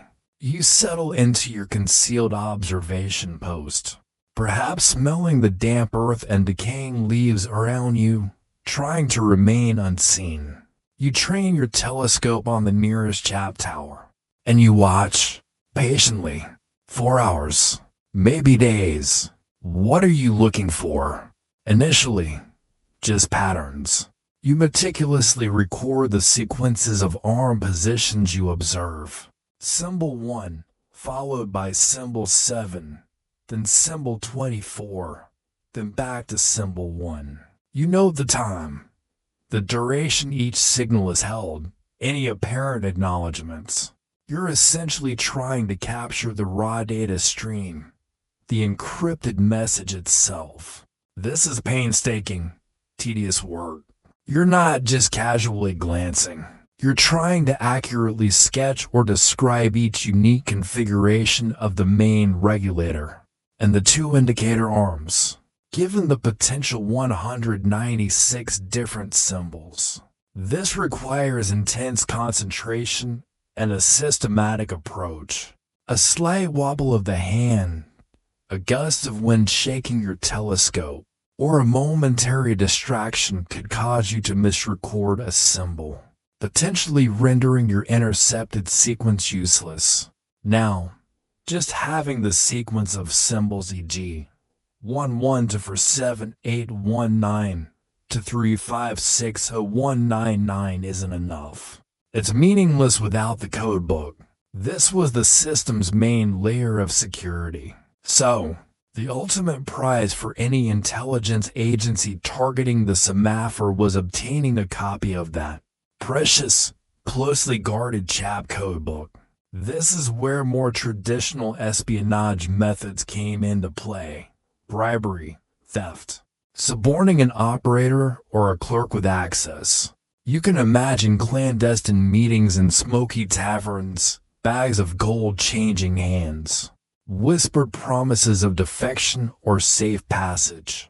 Capturing a codebook intact would be a massive intelligence coup, instantly unlocking the secrets flowing along that entire Semaphore line until the French realized it was compromised and issued a new edition. This likely happened on occasion, though historical records of such covert successes are, by their nature, often scarce or ambiguous.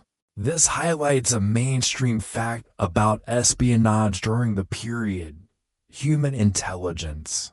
Cultivating sources and obtaining physical documents remained paramount even as new communication technologies emerged. But what if you couldn't get the codebook? Could you still extract useful information? Possibly, even without knowing what the symbols meant.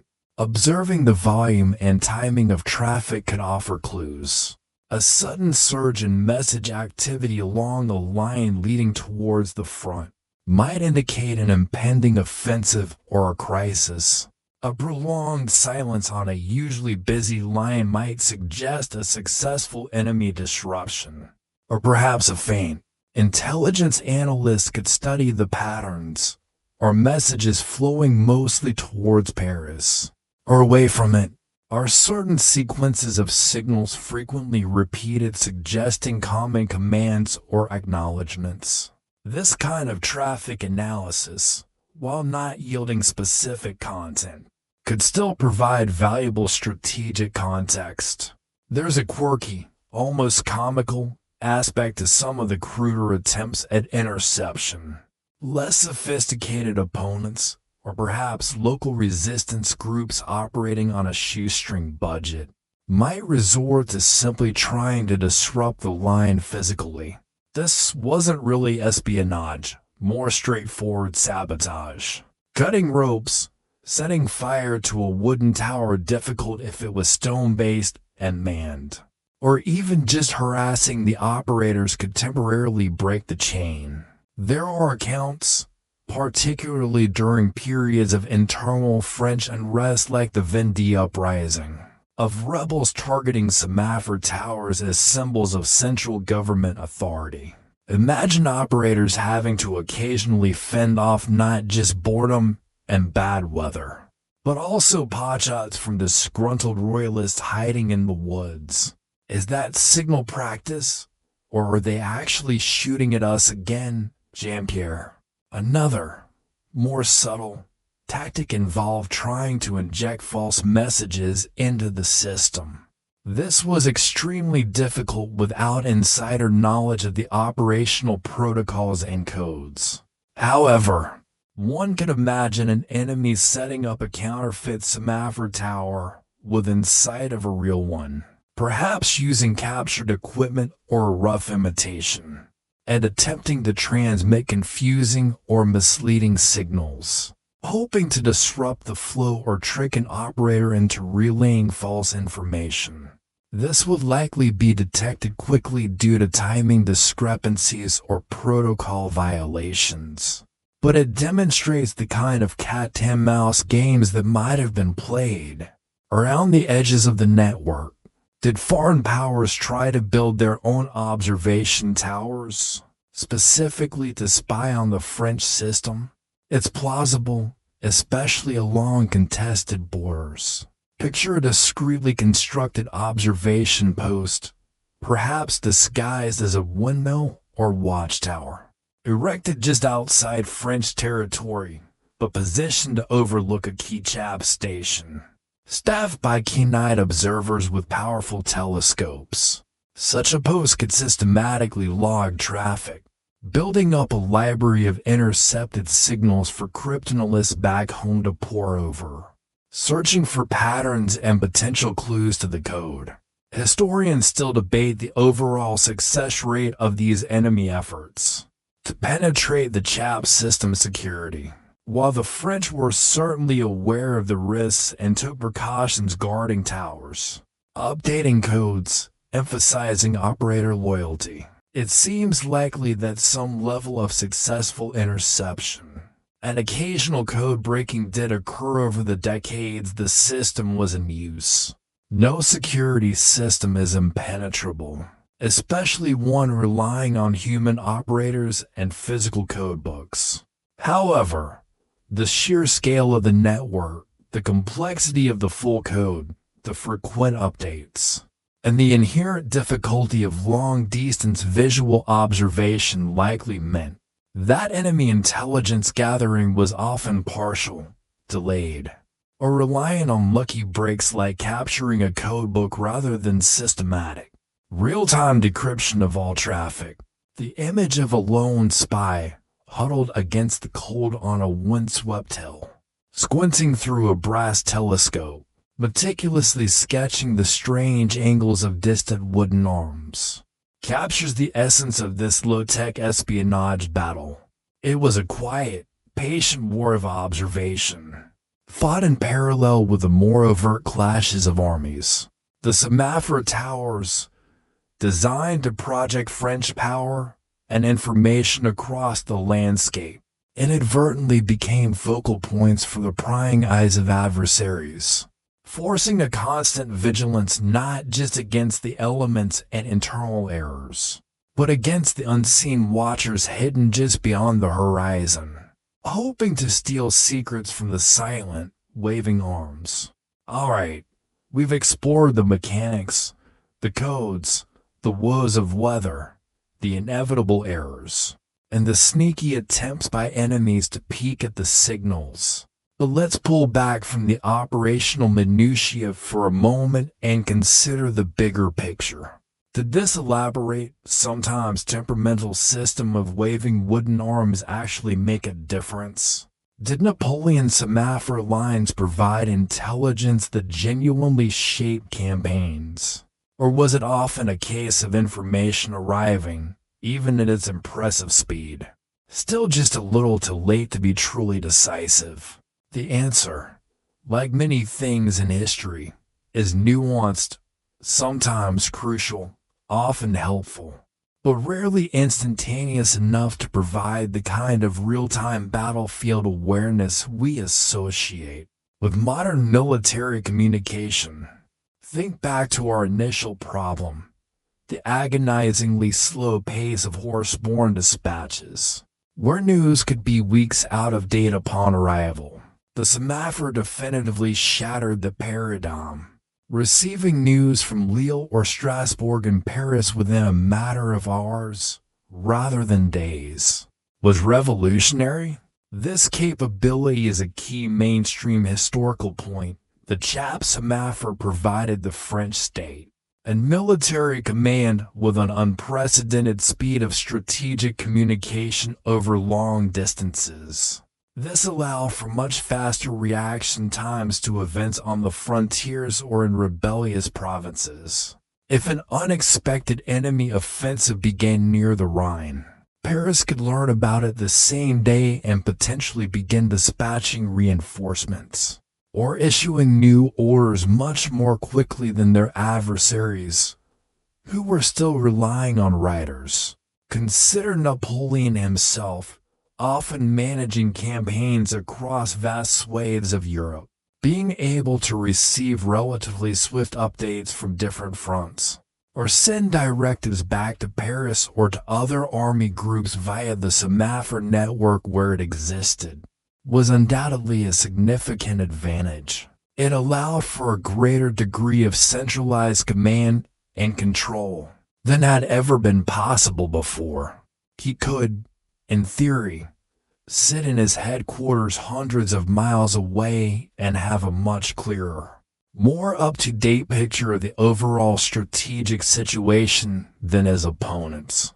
For instance, news of naval engagements, crucial for planning invasions or securing supply lines, could reach him far faster via the coastal Semaphore lines than by shipborne messenger. However, we need to temper this with a dose of reality. The hour's time frame often quoted was for ideal conditions and relatively short messages along well-established lines. Let's revisit our hypothetical reinforcements requested at Strasbourg message. Even if the transmission itself took, say, 3 hours under good conditions, you still have to factor in the time taken to draft the message at the source, encode it at the first hour, potentially wait for line availability if traffic was heavy, decode it at the destination, and then deliver the decoded message to the relevant decision-maker who might be in a meeting, or asleep, or otherwise occupied. So, while vastly faster than a horse, it wasn't instant. A crisis developing rapidly on the ground might still outpace the Semaphore's ability to deliver actionable intelligence in time to make a critical difference at the tactical level. Furthermore, the Semaphore network wasn't ubiquitous. While extensive within France, particularly linking Paris to major cities, ports, and frontier regions, it didn't extend deeply into occupied territories or follow the armies dynamically on campaign in the same way modern mobile communications do. Napoleon on campaign in Austria, Prussia, or Russia was often far beyond the reach of the nearest Semaphore tower. In those situations, he was thrown back onto the traditional, slower methods of communication: dispatch riders, couriers, aides de camp galloping across muddy fields.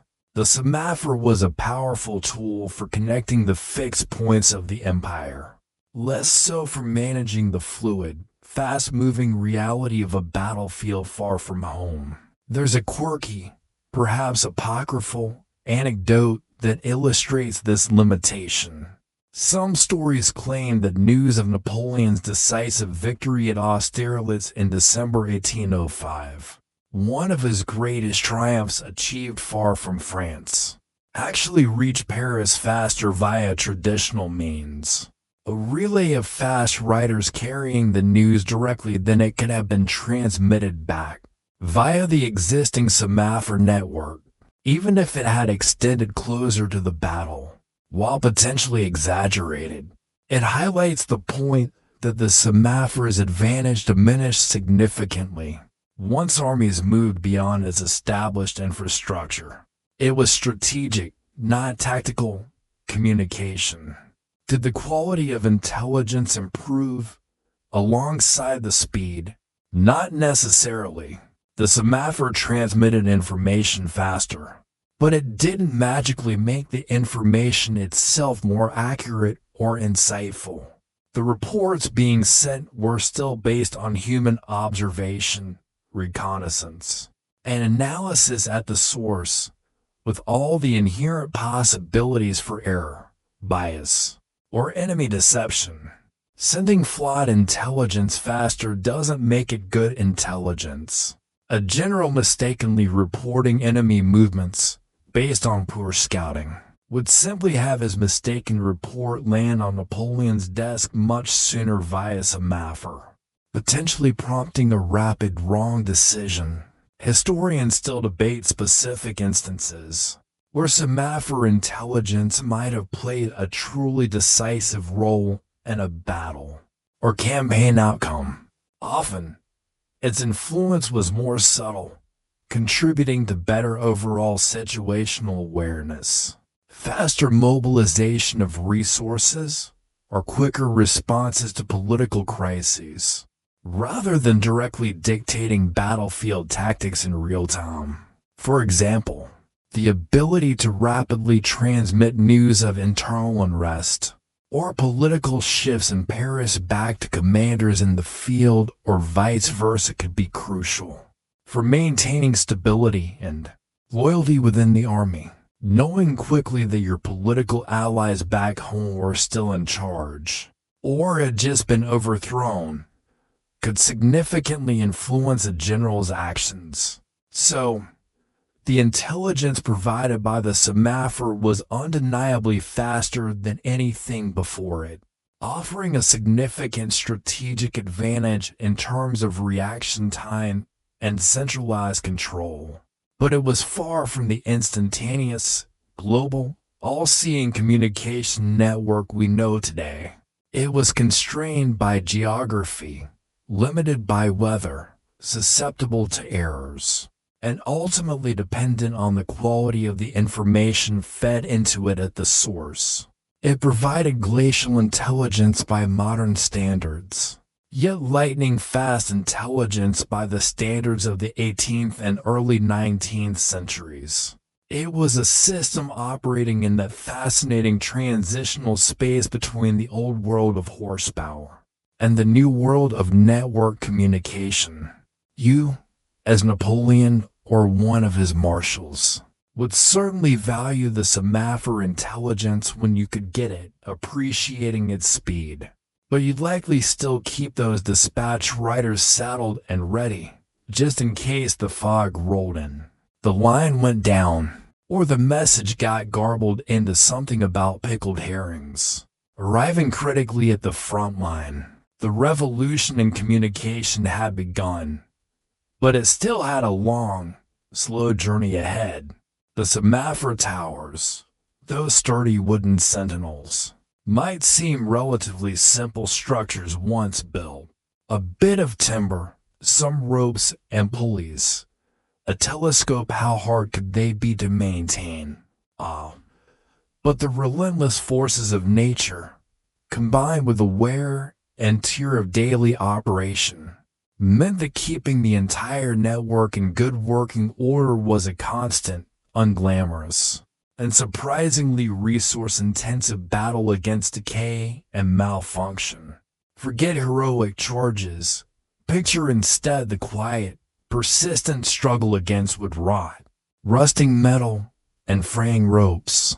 This was the endless, unexciting campaign of upkeep. You are, perhaps, an inspector dispatched from Paris, making your rounds along a section of the Semaphore line. Your job isn't just to check the operator's logbooks and codebook security. It's to assess the physical condition of the towers and their mechanisms. As you approach Tower 12, perched on its windswept hill, you might already notice things from a distance. Does the tower itself look structurally sound? Are the Semaphore arms hanging correctly? Or does one look slightly askew? Is there visible damage to the roof or walls? Climbing the now familiar narrow stairs inside, you run your hand along the main support beams. Are they solid, or do you feel the telltale sponginess of damp wood rot setting in? Timber, especially wood constantly exposed to the elements, was highly susceptible to decay. Rainwater seeping into joints, insects burrowing into the structure, fungus spreading in damp corners, all these posed a constant threat to the tower's integrity. A weakened beam could compromise the entire structure, especially under the stress of strong winds or the weight of snow. Regular inspection, patching, and periodic replacement of rotting timbers were essential, demanding skilled carpenters and a steady supply of seasoned wood, revisiting the logistical headaches of the initial construction phase, but now on a continuous, rolling basis. Then there's the mechanism itself, the heart of the operation. Those large wooden arms, the regulator and indicators, were constantly moving, swiveling, being subjected to wind resistance and the friction of their pivots. The pivots, often metal pins or bushings, needed regular lubrication to prevent seizing up. Rust was a perennial enemy here, especially in damp coastal areas or during wet seasons.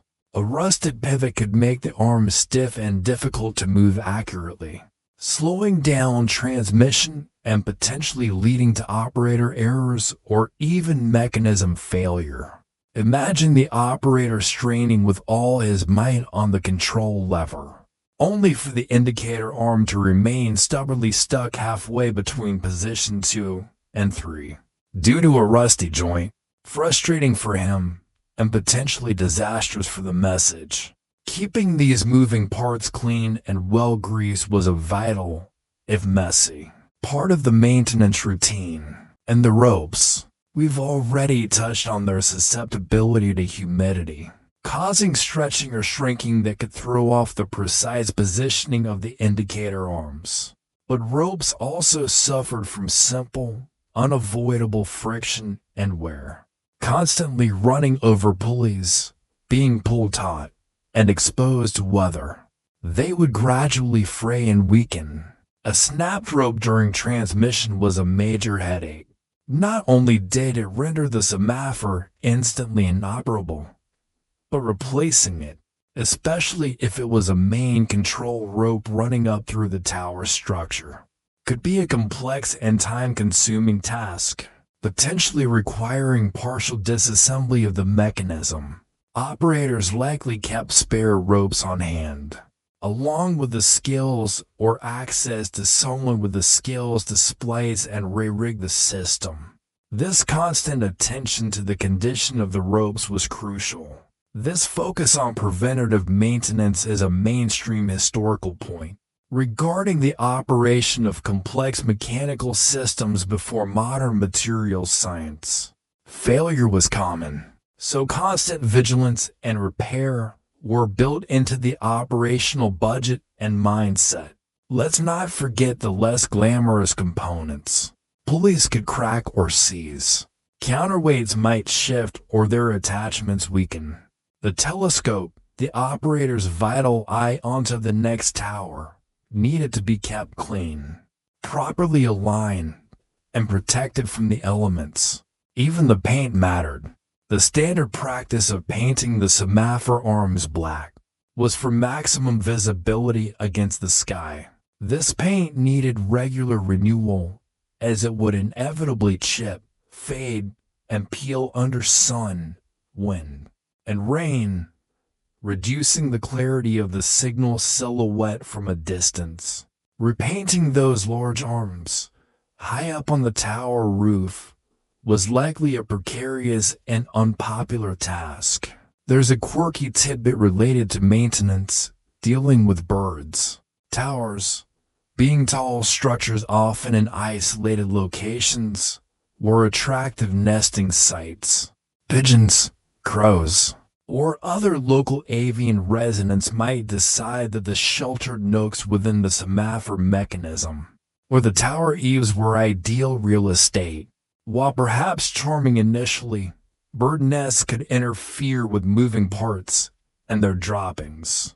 Being acidic could accelerate the corrosion of metal and wood. Operators likely had to wage a quiet, ongoing war against feathered squatters. Employing various deterrents, perhaps scarecrows ironically placed near the Semaphore arms, to keep the mechanism clear and operational. Sorry, Monsieur Falcon.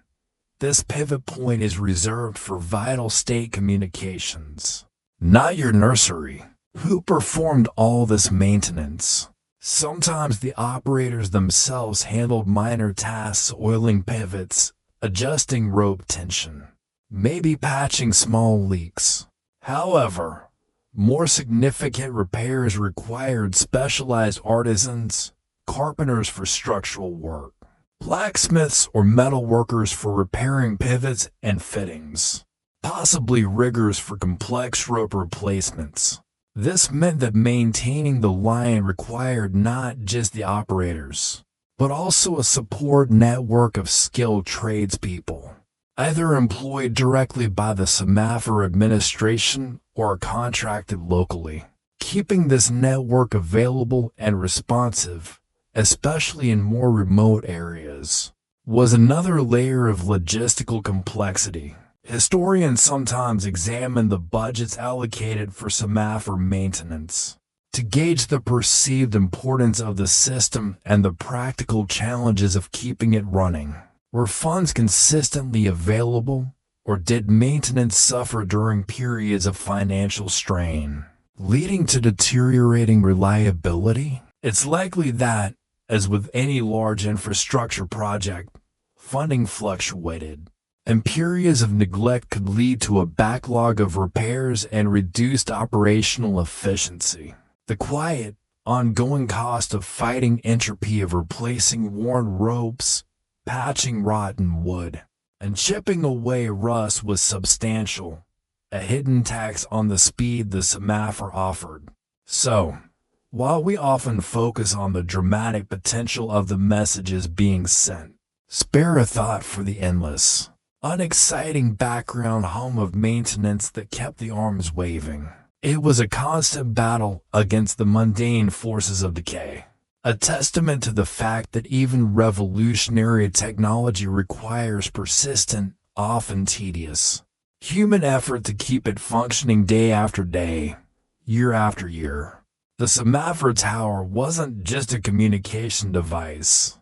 It was a complex machine demanding constant care and attention, lest it succumb to the quiet, creeping victories of rust, rot, and rebellious ropes.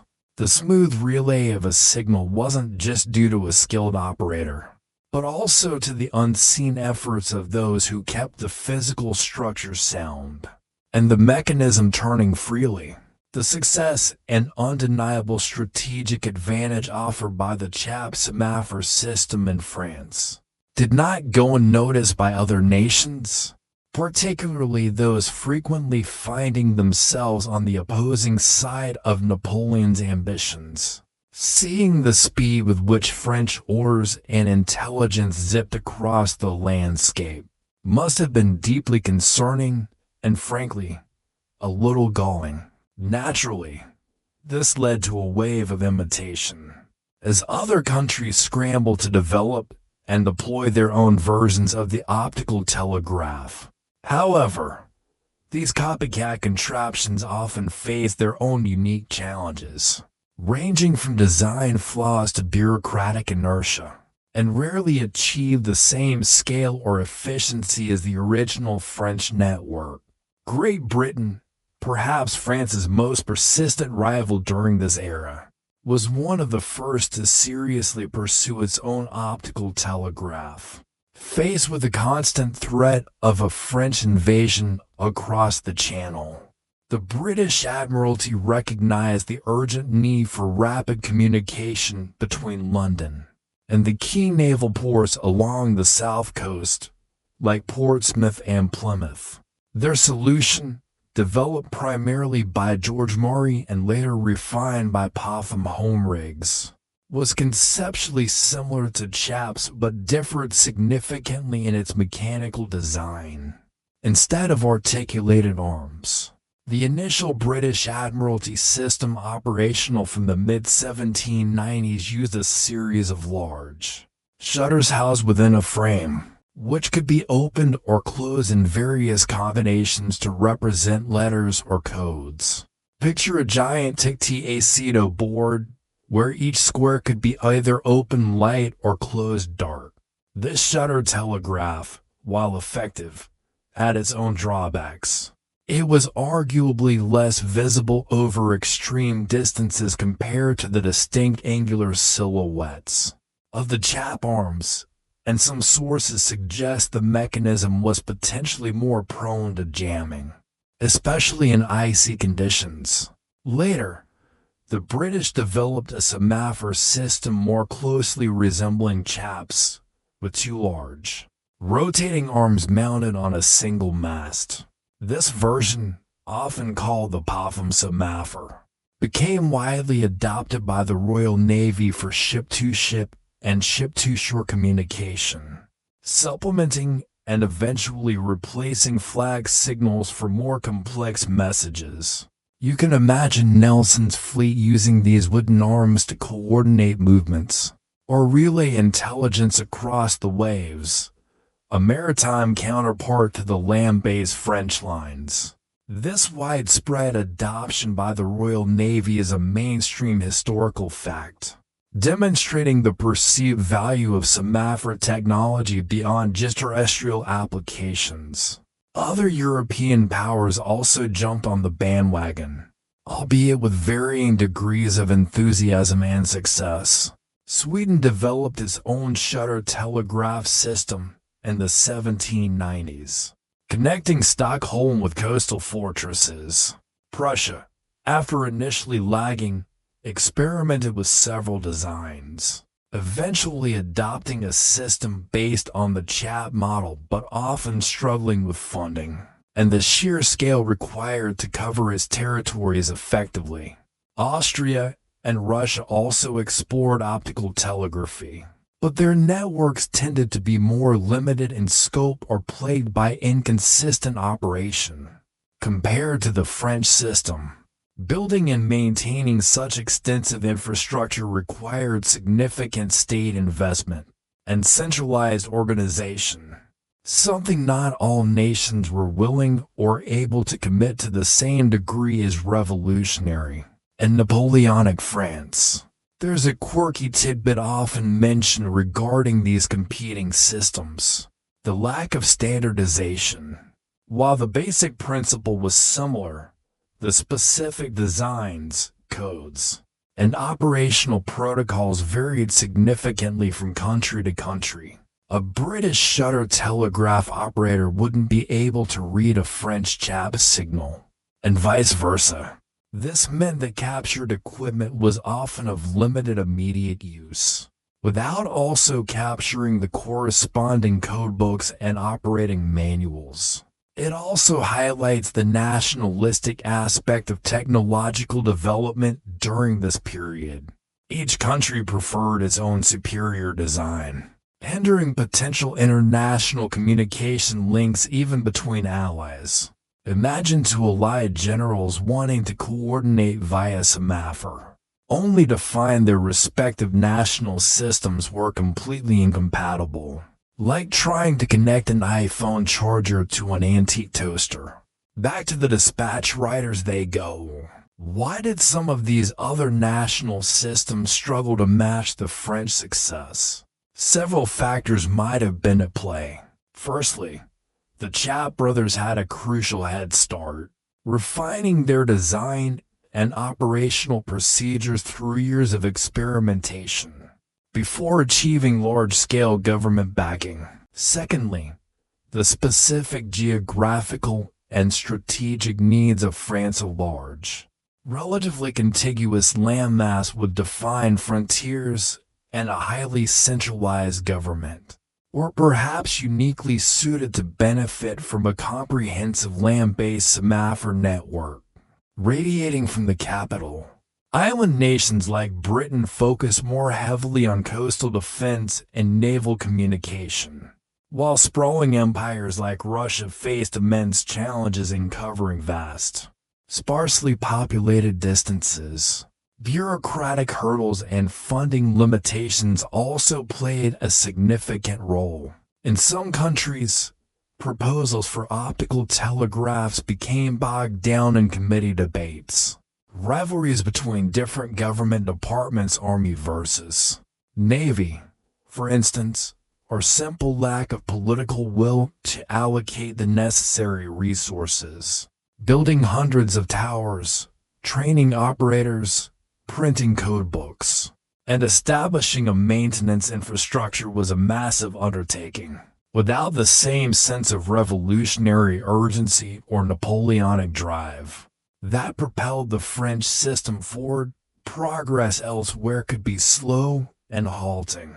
Historians sometimes debate the extent to which these copycat systems genuinely contributed to the military or administrative efficiency of the nations that adopted them, while clearly offering an improvement over purely horse-based communication.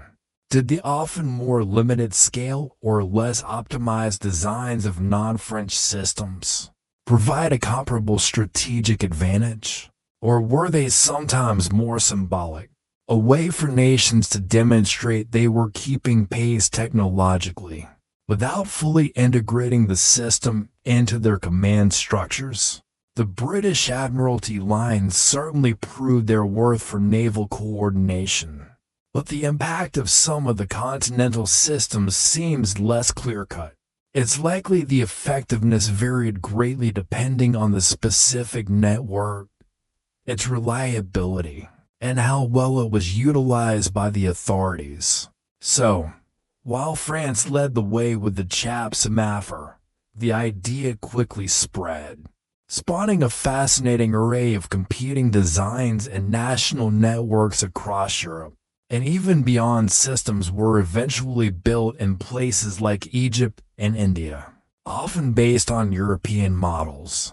These efforts underline the universally recognized potential of rapid long-distance communication in the pre-electric age. However, the path from recognizing potential to implementing a truly efficient and widespread system was often bumpy. The sight of waving arms or clicking shutters on hilltops became a feature of many landscapes. But the French network, born of revolution and honed by empire, arguably remained the most extensive and influential example of this ingenious, if ultimately transient, technology.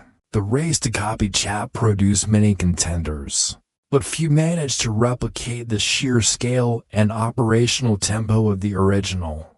We've spent a lot of time focusing on the towers, the codes, the messages, the grand strategic implications.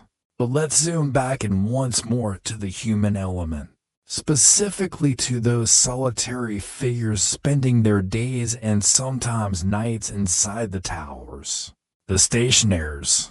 Beyond the official duties of observing, replicating, and maintaining, what about their personal lives, their small habits, the quirks and coping mechanisms that must have developed in such an unusual, often isolated, working environment?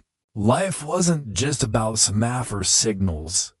It was also about combating boredom, finding small comforts, and dealing with the psychological effects of the job.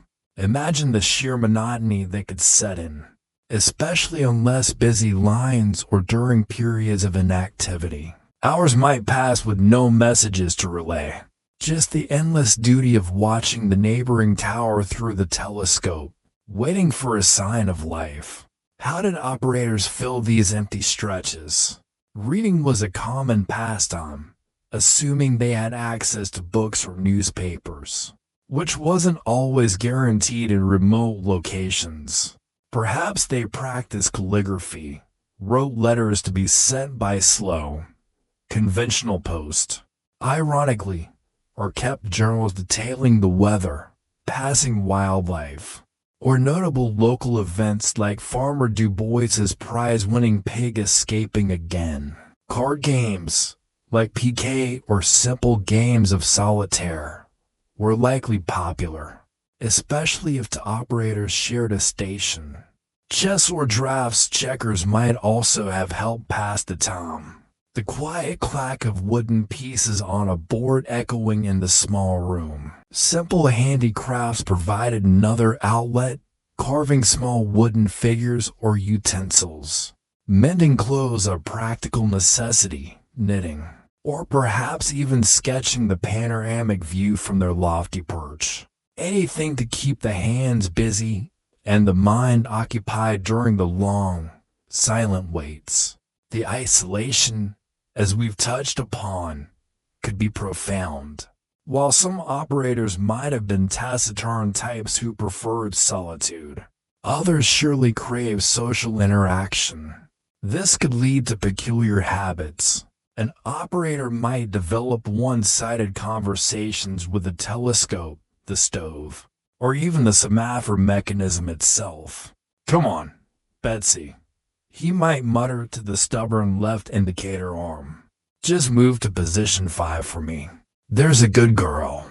They might become intensely interested in the lives of the people they could observe through the telescope in the distant landscape, farmers working fields, carts traveling roads, the activities in a far-off village, creating elaborate backstories for these tiny figures viewed from afar. There's a quirky superstition sometimes associated with stationaries: the fear of transmitting certain unlucky codes or sequences. While the codes themselves were just numbers, operators might develop irrational associations, perhaps linking a specific code sequence to a subsequent mechanical breakdown, a spell of bad weather, or news of a military defeat that had passed through their hands. They might perform a small ritual, a quick sign of the cross, a tap on wood before transmitting a code they felt was jinxed. This isn't necessarily documented fact, but it reflects the kind of folk beliefs that can easily arise in isolated, repetitive, and slightly stressful occupations. Did anyone believe transmitting code 666 was particularly ominous? Possibly. Food would have been a significant focus, a break in the routine, and a source of simple pleasure. Rations were likely basic: bread, cheese, salted meat, beans, and that ubiquitous chicory coffee. Operators might supplement this by foraging for edible plants nearby, fishing if a stream was close, or trading with local farmers for eggs, milk, or fresh vegetables. Cooking on the small tower stove would be a daily ritual, the smell of simmering stew or baking bread briefly making the austere surroundings feel a little more like home. Sharing a meal, if stationed with a partner, would be a key social event in the day. One can imagine fierce, albeit friendly, debates about the best way to cook lentils or the optimal amount of garlic for the soup. The relationship between operators and adjacent towers, though conducted entirely through silent signals and telescopes, could develop its own unique dynamic. They were colleagues, relying on each other for the system to function, yet potentially strangers who had never met face to face. Could they recognize individual styles of operating? Did Operator Henry in Tower 7 have a particularly brisk, efficient way of signaling, while Operator Antoine in Tower 8 was known for his slightly slower, more deliberate pace? Did they ever try to slip in unofficial signals during quiet periods, maybe a prearranged code for good morning or how's the weather over there? Strictly against regulations, of course, but perhaps tempting as a way to breach the isolation, a tiny Semaphore chat across the miles. Maintaining morale, especially during long winters or periods of intense pressure, must have been challenging. Inspectors likely played a role here, not just checking equipment, but also assessing the operator's well-being, delivering mail or news from the outside world, and perhaps offering a sympathetic ear. The sense of contributing to a vital national service, of being a small but essential cog in the great machine of state communication, likely provided a degree of professional pride and motivation, even amidst the boredom and isolation. This sense of duty is a recognized social factor in maintaining performance in monotonous or difficult jobs. Historians studying the social aspects of the Semaphore system sometimes explore recruitment and training records where they exist to understand who these operators were and what their lives were like. Were there common backgrounds? Did certain personality types thrive? What was the turnover rate? Evidence often suggests a mix of backgrounds, from former soldiers valued for discipline to literate civilians seeking steady government work. The job required a blend of reliability, meticulousness, and the ability to endure routine and solitude, a specific combination not suited to everyone. Think about the end of a long shift. The sun setting, casting long shadows from the tower. The last message acknowledged, the arms brought to their resting position. Shutting down the telescope, banking the stove for the night. The profound quiet descending, broken only by the wind or distant animal calls. Perhaps a final check of the ropes. A last look at the darkening landscape that has been the sole focus for hours. Then, retreating to the small bunk, maybe reading a few pages by candlelight before sleep claims them, ready to repeat the entire cycle again when dawn breaks. It was a life of routine, punctuated by moments of high-pressure activity, lived out in small, elevated spaces, governed by the rhythm of the distant, waving arms. The personal quirks, the small comforts, the quiet coping strategies, these were the human threads woven into the grand tapestry of the Napoleonic Semaphore network. For several decades, the Chap Semaphore and its various international cousins reigned supreme as the pinnacle of rapid, long-distance communication. Those waving wooden arms, despite their flaws and foibles, represented the cutting edge. Generals relied on them, governments invested heavily in them, and the lonely stationers kept their vigilant watch from hilltop towers. But technology, as we know, rarely stands still. Even as the Semaphore network reached its peak extent and efficiency in the early to mid-19th century, a new, almost silent revolution was beginning, one that would ultimately render the ingenious optical telegraph obsolete. The arrival of the electric telegraph. The concept of using electricity to transmit information wasn't entirely new, with various experiments dating back to the 18th century. But it was the development of practical, reliable systems by inventors like Samuel Morse in the United States with his famous code, and Cook and Wheatstone in Britain during the 1830s and 1840s. That truly marked the beginning of the end for the Semaphore. Suddenly, there was a way to send messages not by laboriously waving arms watched through telescopes, but as electrical pulses humming silently down metal wires, regardless of fog, rain, darkness, or the operator's eyesight. Imagine the contrast. You're a government official who needs to send an urgent dispatch. Option A. Send it to the Semaphore station, where it gets encoded. Transmitted symbol by symbol down a line of towers if the weather permits, potentially introducing errors. Decoded at the other end, and finally delivered. Option B. Take it to the newly established electric telegraph office, where an operator taps out the message in Morse code, and moments later, it's being printed out or transcribed potentially hundreds of miles away, almost instantaneously and with far greater accuracy. The advantages of the electric telegraph were stark and undeniable. Its key strengths directly address the Semaphore's weaknesses. Firstly, weather independence. Electric signals traveling along insulated wires cared nothing for fog, rain, snow, or darkness.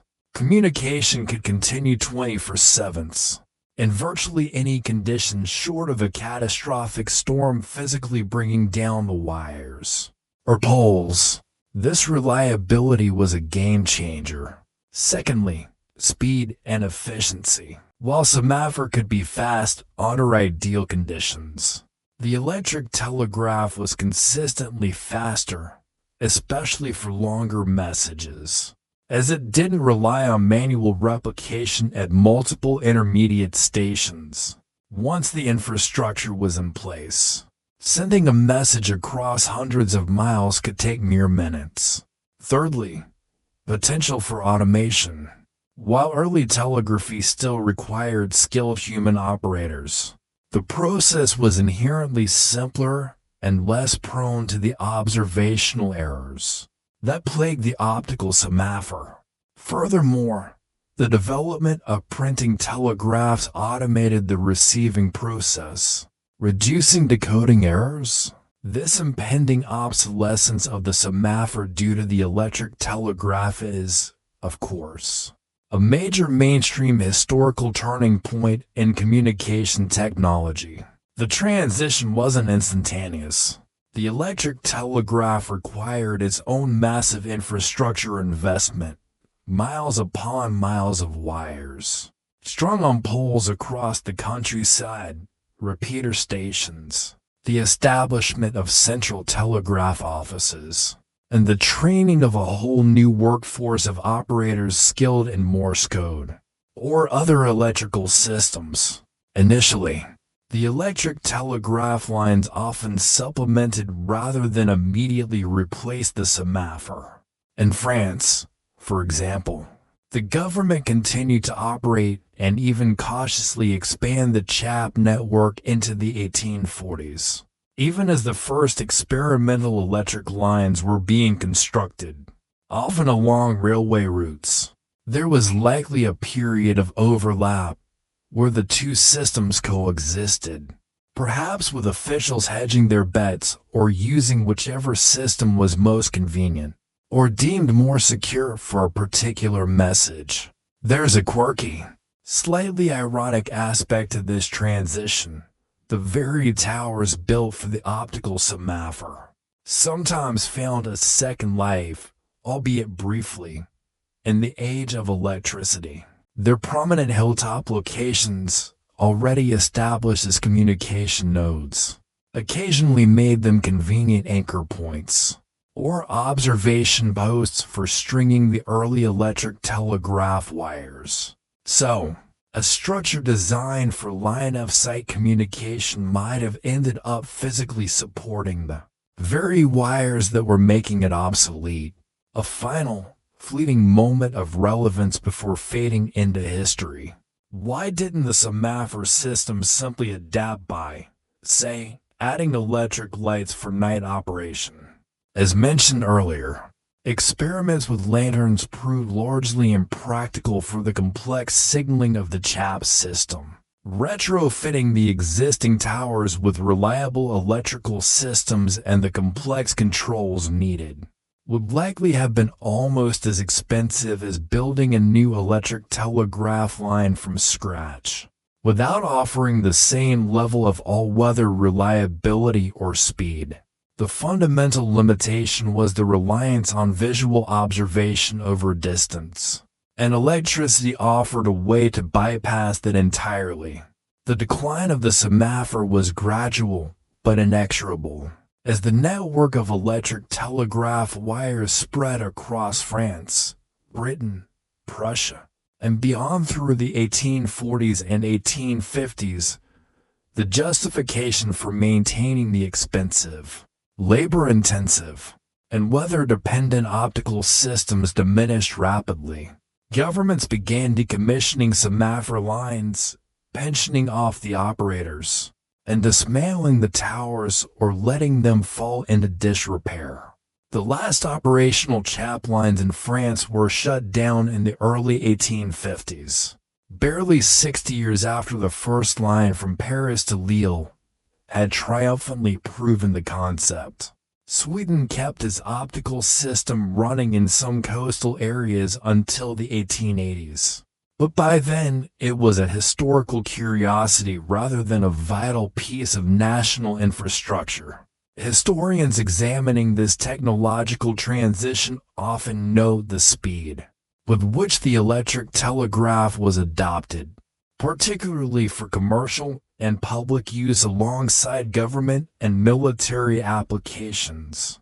While the semaphore had always been primarily a tool of the state, the electric telegraph quickly became a public utility, transforming business communication. Journalism allowing for rapid reporting of news from afar, and even personal correspondence. Its impact was broader and more immediately transformative across society than the semaphores had ever been. The semaphore was a remarkable innovation within the constraints of pre-electric technology, but it represented the peak of an old paradigm, not the beginning of a new one. So, the silent revolution hums along the wires. The rhythmic tapping of the Morse key replaces the creak of wooden arms and the straining of ropes. The need for keen-eyed operators perched on windswept hilltops fades away, replaced by technicians tending batteries and clerks transcribing messages in city offices. The era of the optical telegraph, that ingenious solution born of revolutionary necessity, quietly draws to a close, eclipsed by the invisible power of electricity. The wooden giants that had watched over the landscape for half a century were about to fall silent forever, their unique language of gestures soon to be forgotten, replaced by a staccato pulse that could circle the globe. And so, the electric wires hummed their quiet, insistent song, carrying messages with an efficiency and reliability that the sturdy wooden arms, for all their ingenuity, could simply never match. The era of the optical telegraph, the brief but fascinating chapter in the story of communication, entered its final, fading twilight. The beacons that had watched over the French landscape, relaying the urgent business of revolution and empire, began, one by one, to fall silent and disappear, not usually in dramatic collapses, but through a slow, gradual, and remarkably peaceful process of obsolescence and neglect. Imagine the scene at one of the Semaphore stations sometime in the early 1850s. A final official message arrives, perhaps not with any great fanfare, but simply instructing the operators along a particular line that, as of a certain date, transmissions will cease permanently.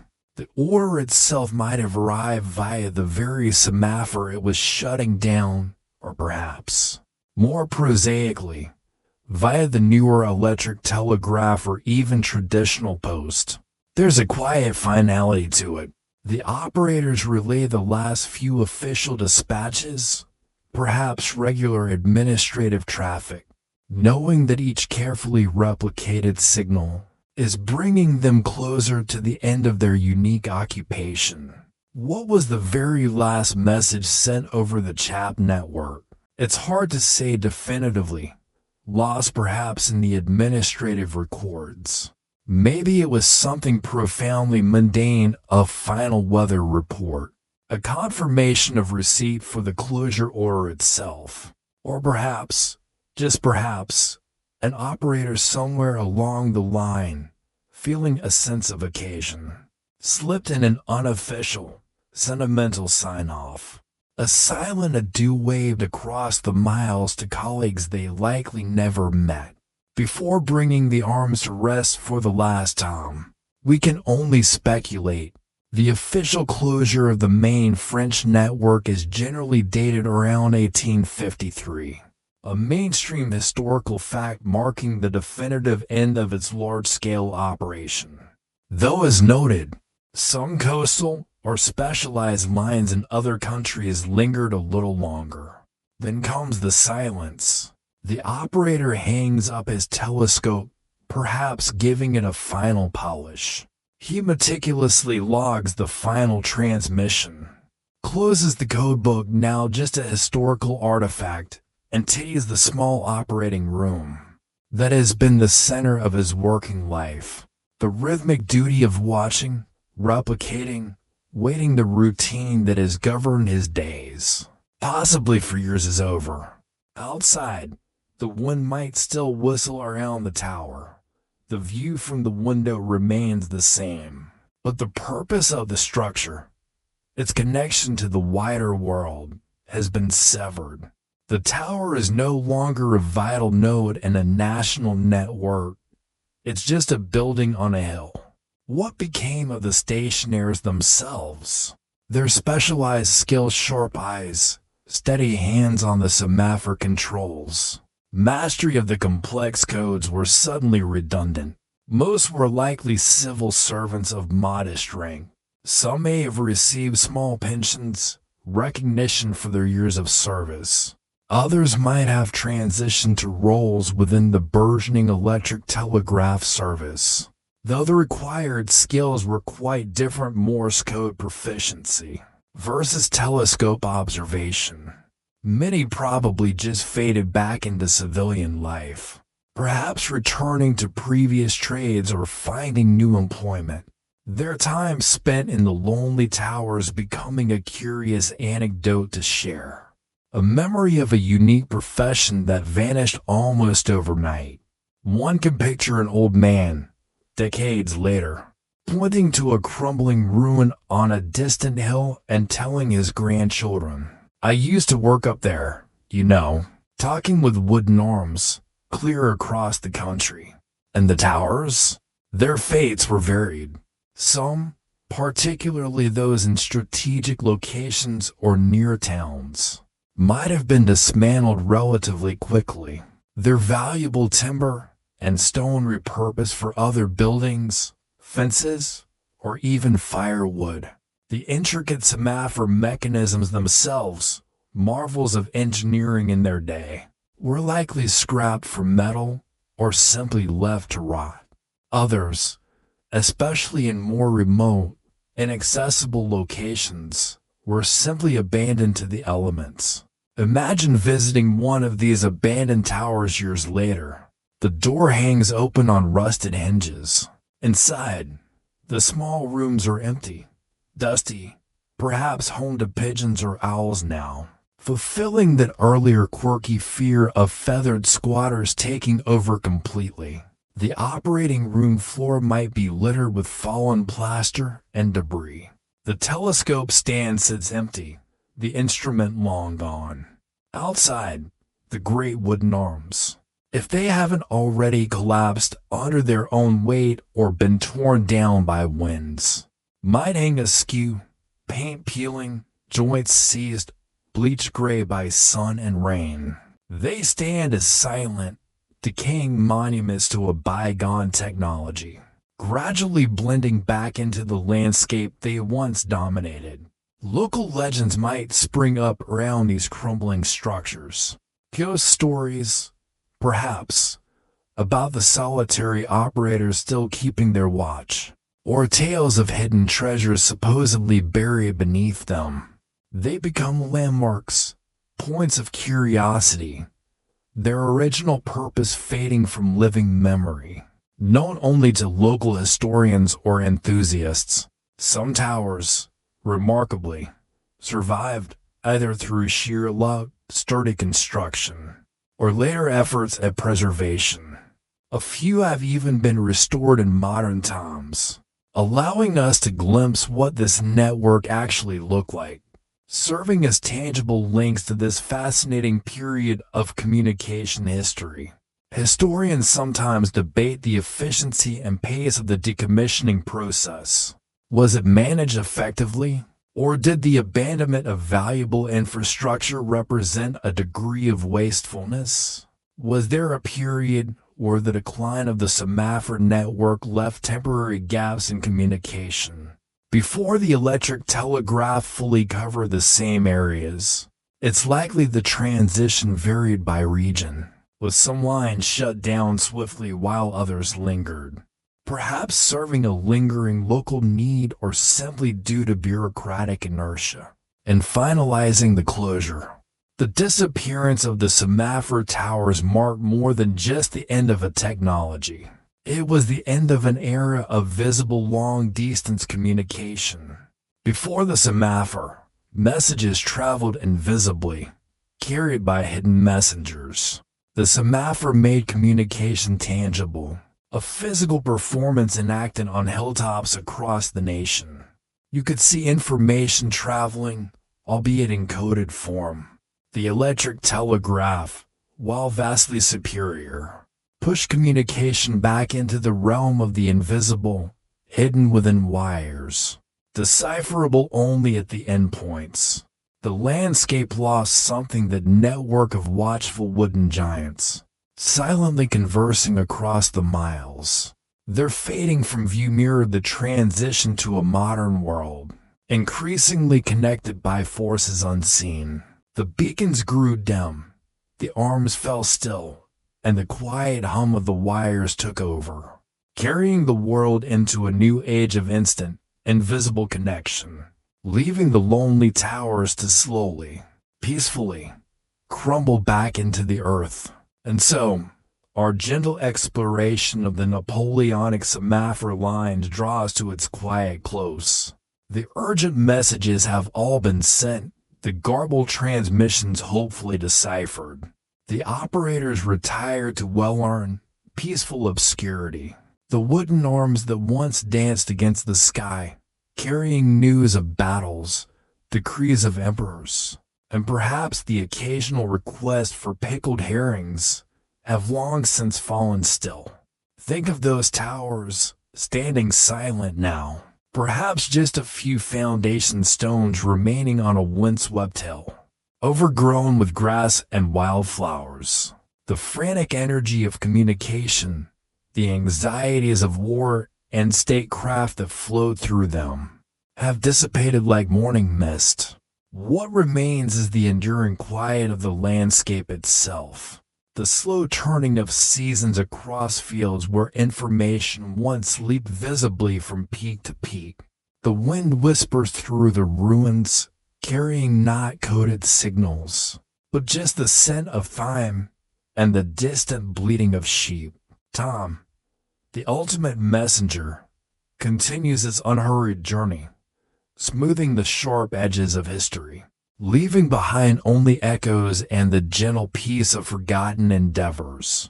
The world moved on, embracing the silent speed of the wire, leaving the era of the optical telegraph as a fascinating, slightly creaky, but ultimately peaceful memory on the horizon of the past. The lines are well and truly closed now. Only the quiet remains,